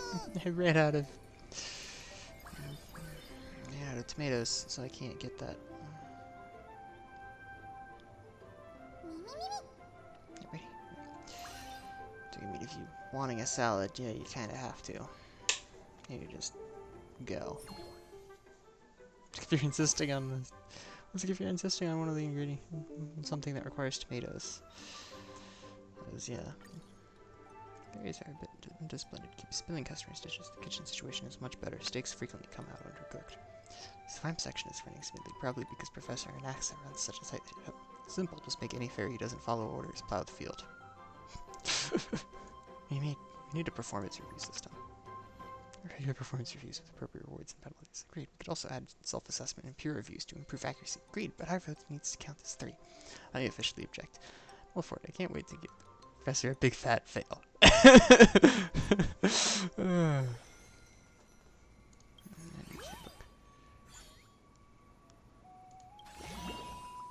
Hey. Receive tips. Yippee. 80 stellar jade.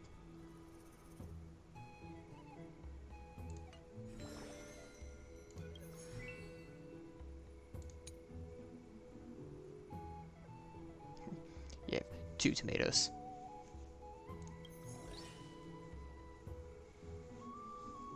Requires 2 tomatoes. And that also requires 2 tomatoes. Yeah, wow.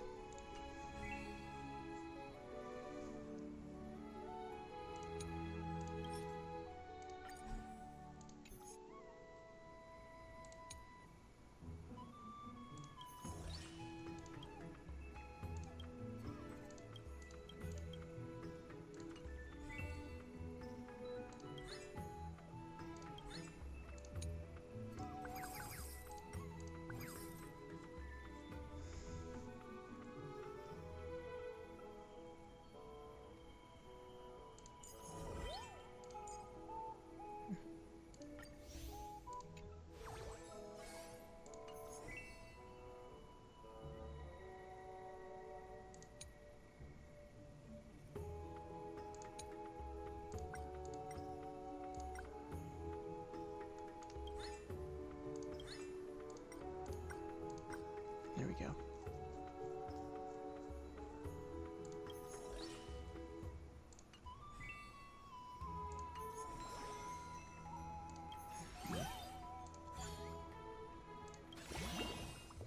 Yay, I have 6 staff members. So let's be this thing. And there's the next one is 600.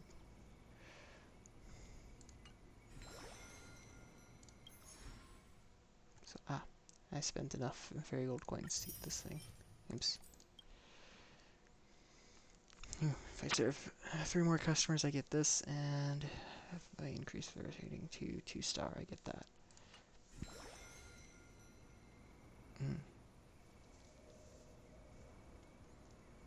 I should be able to reach that.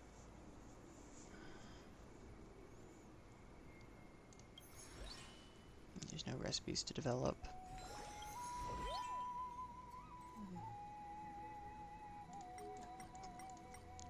I can't do anything with anything here.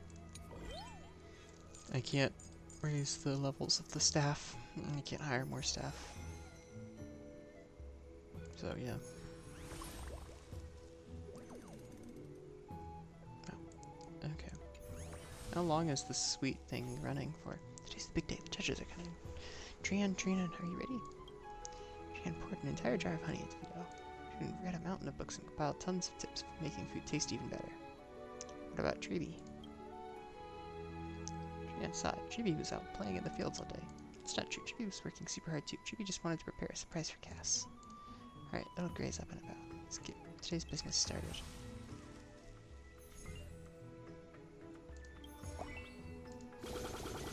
There we go.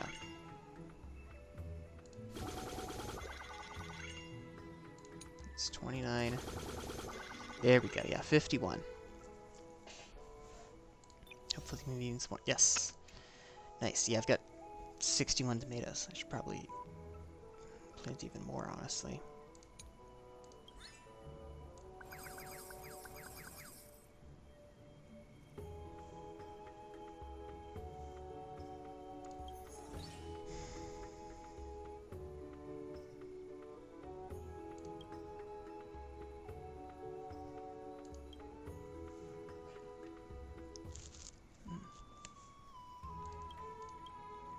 Okay.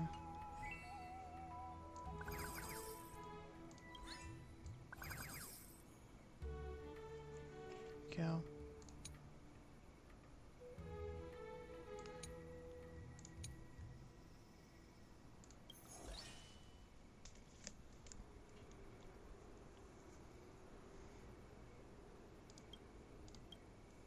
Yeah, let's plant some wheat.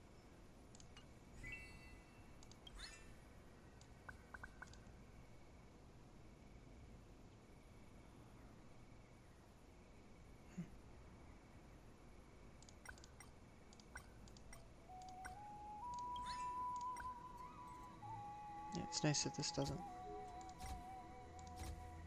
There we go.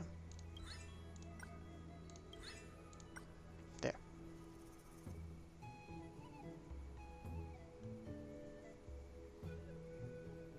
It's nice that this field doesn't cost anything.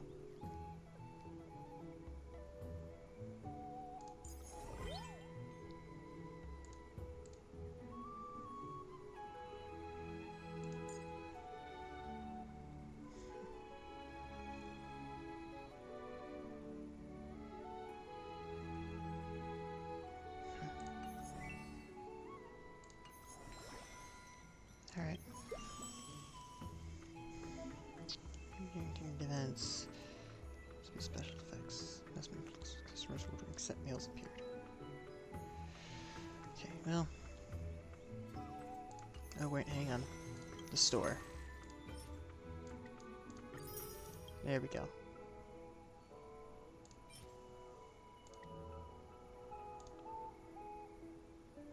No, I'm not gonna buy any meat.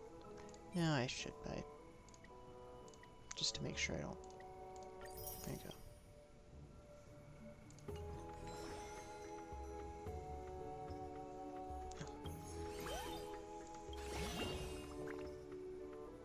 Oh, I got this. Just 50 ingredients in the store. Nice. Yippee.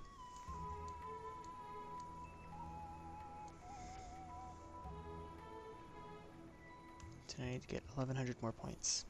Thanks at least. Okay, cool.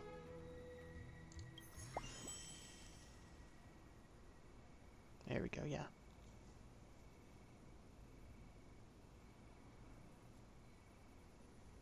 That's better. Alright, let's see how I can do here. Okay. What do you want? Okay, salad. No? Ordered a big group meal. Could you help us pack it up? Set meal guests now pay more for their dishes. Or sorry, meal guests eat at a faster pace. Set meal guests now pay for more.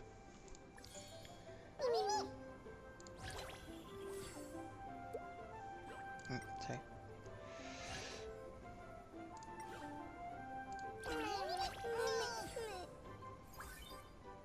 No, that's convenient.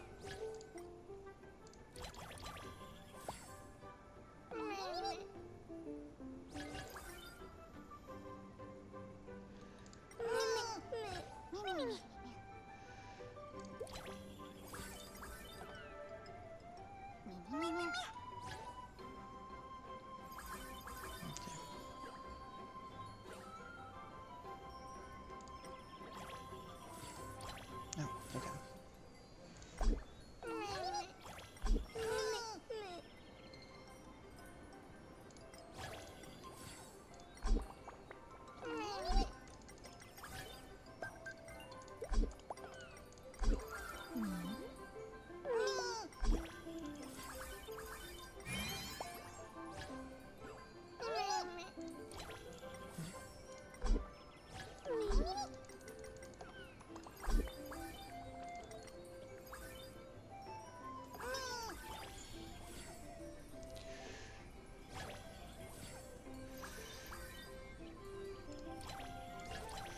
Oh, oops, dang it. I didn't need to do that. I didn't realize that that was the last customer.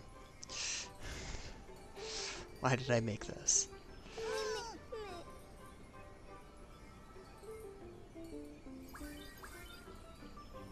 Oh well. Nice.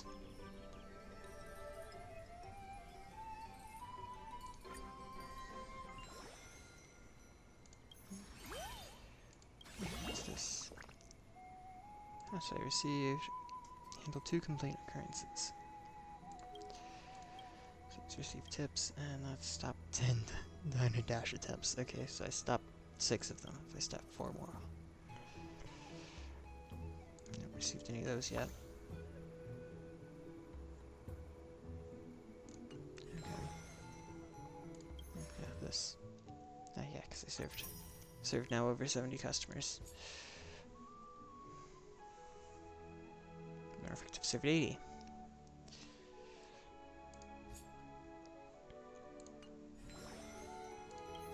Right, time for the restaurant review thing. Eating here feels so comfy. Like coming home, then. Foodie festival wraps up for the next day. Thanks for stopping by, everyone. Thank you. If you liked it, come back often.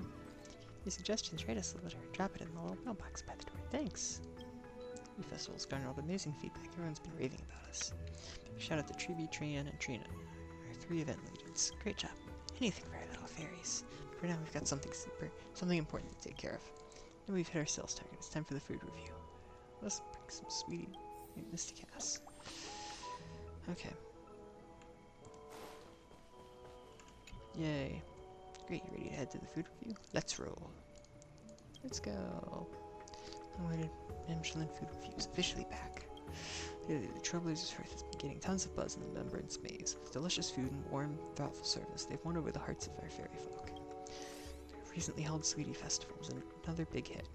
When I sneaked over for a bite, words can't do it justice. It's just that good. Will they pass this latest round at judging? And what will the panel of expert reviewers have to say? Let's see what will happen. Can you just decide which judges to submit for dishing? And it's to know whose dish is sweeter. There needs to be 3 judges, so each of us only need to prepare 1 dish. It's like, alright, you've got my approval. Thanks, so great. Just place them on that empty table. Alright, get everything ready. Just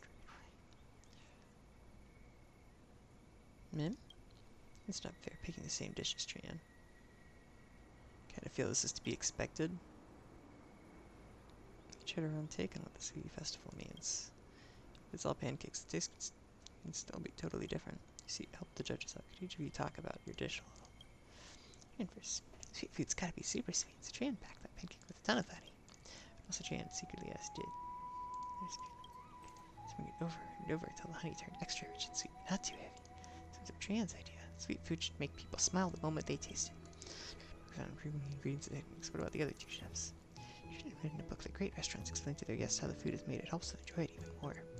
The used for these pancakes was carefully selected and cultivated by the restaurant's agricultural. Judge uses signature technique and got some criminals from kneading the dough and baking it, which makes wonder does this flavor suit your palate? You really starting to sound like a pro waiter at a fancier establishment. You and honestly, you don't actually rehearse that whole speech for days, just tell a lot of love went into that dish. Now, what's special about yours, Treeby? The moment you taste it, yes, then I won't hold back.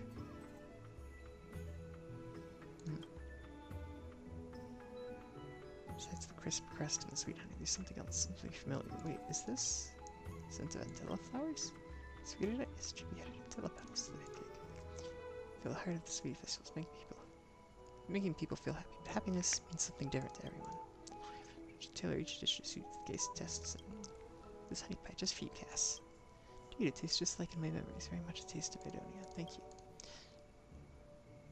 Just know about that Trian each brought something amazing to the table. Choosing just one is not easy. Since this dish is going to represent our restaurant, I think we've got a clear winner. What do the rest of the judges think? That's what I thought. Looks like one judge had to step out halfway. So by the rules, I'll go ahead and announce the winner of this culinary showdown. Hold on, I haven't voted yet. Sorry, I had a sudden stomachache and had to step out for a bit. My bad, everyone. Is everyone else already given their verdict? Let me grab a bite, ma'am. It's getting real nervous. Y'all tried your own dishes? Yeah, one bite. Yeah? What do you think, ma'am? It's delicious. We really put our hearts into these dishes. You won't be disappointed. Yes, the editor and I both get very high marks. Good, huh? Let me have a taste, too. Whoa, poof. No. Dumped that much sugar in here. Don't you know cats can't eat sweets? Oh, the little fairy just turned into a little siphie.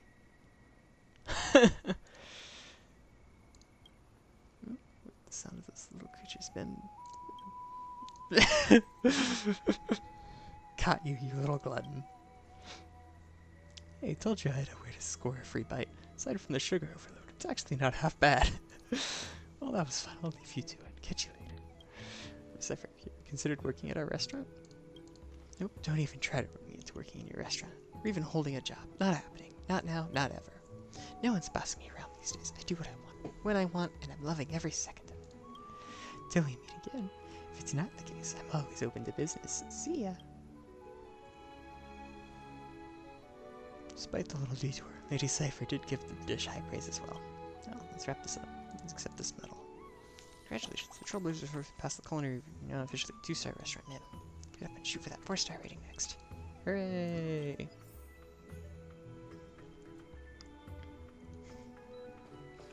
About what happened today? You mean Cypher's ridiculousness? With that, the Sweetie Festival comes to a perfect close. The restaurant's doing better than ever. What a filling day. I've been working on stuff. Thank you for your hard work.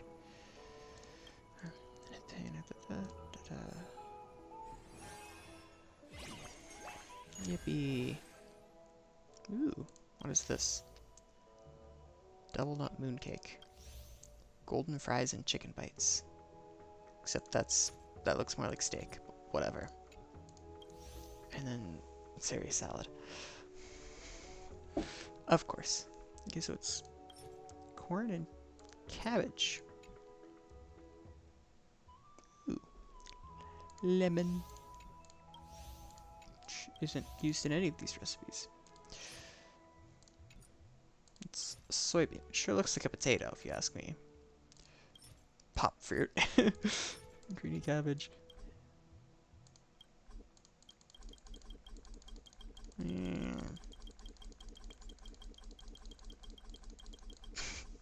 Okay.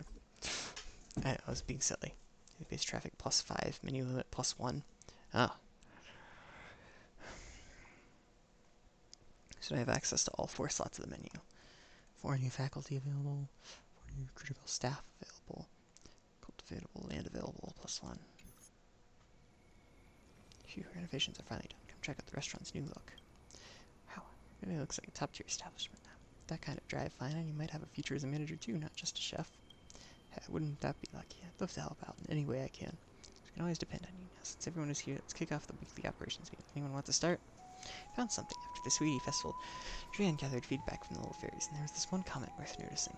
Just coming here to eat is so boring. I need emotional value. Make me happy and I'll tip more than them. Tavern in the village sometimes hosts bards who share tales from the seaside states. Maybe we could try something like that too. In case I have someone I'd like to introduce you. Too kind, Imperator. I'm hardly a partner, just a small first round to the sense of celebration. That's what I call an all-star restaurant. Looks Gladiatorium. You're the expert in banquet planning. Got any suggestions for the restaurant's layout? I had Dex Goldweaver show me around earlier. My finance layout for the dining area is already top-notch. No changes needed. Can't throw a real feast without the right atmosphere. A good meal needs music and drinks to match. Jot down everything we'll need to set the mood. Well, I'll be taking my leave. So Dux Gladiatorium is she likes her solitude. Let her be. As usual, once you've picked a new theme for the next event, be sure to fill me in. Sweetie Festival was a big hit. Guests really loved the special dishes we rolled out. Momentum, should I pick a theme for our next event?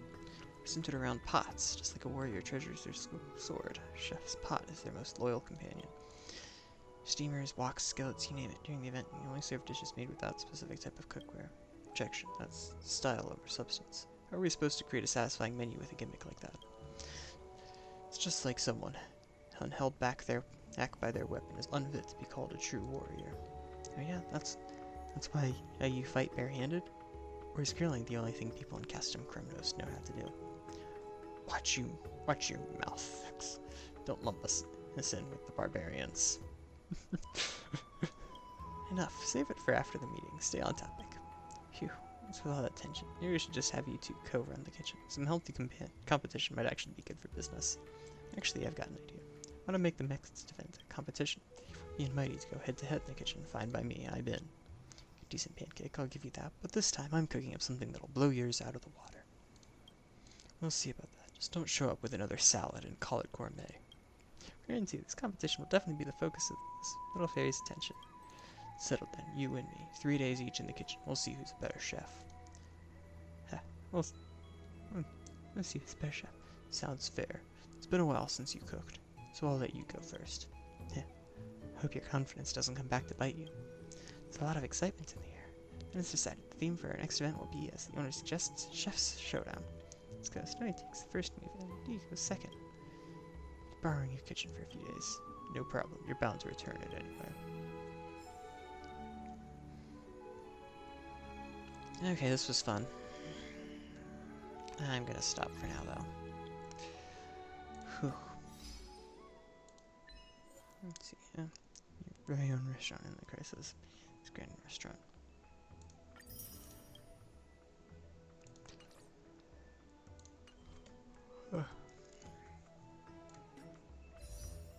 Oh wow. That's a lot of stellar jade. Nice. 88. It's already almost enough to guarantee it.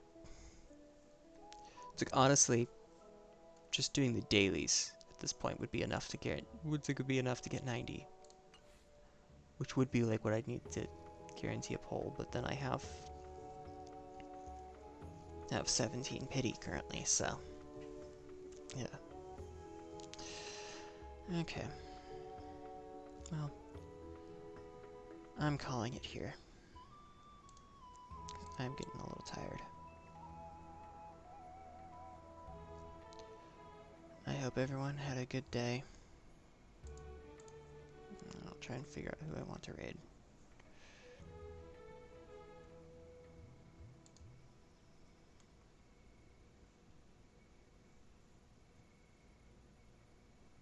Yeah.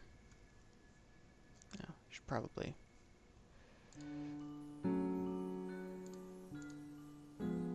Okay. Here.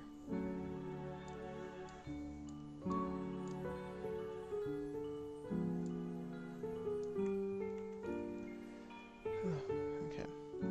Where's... There you go. Alright, well... I hope you all have a good rest of your day.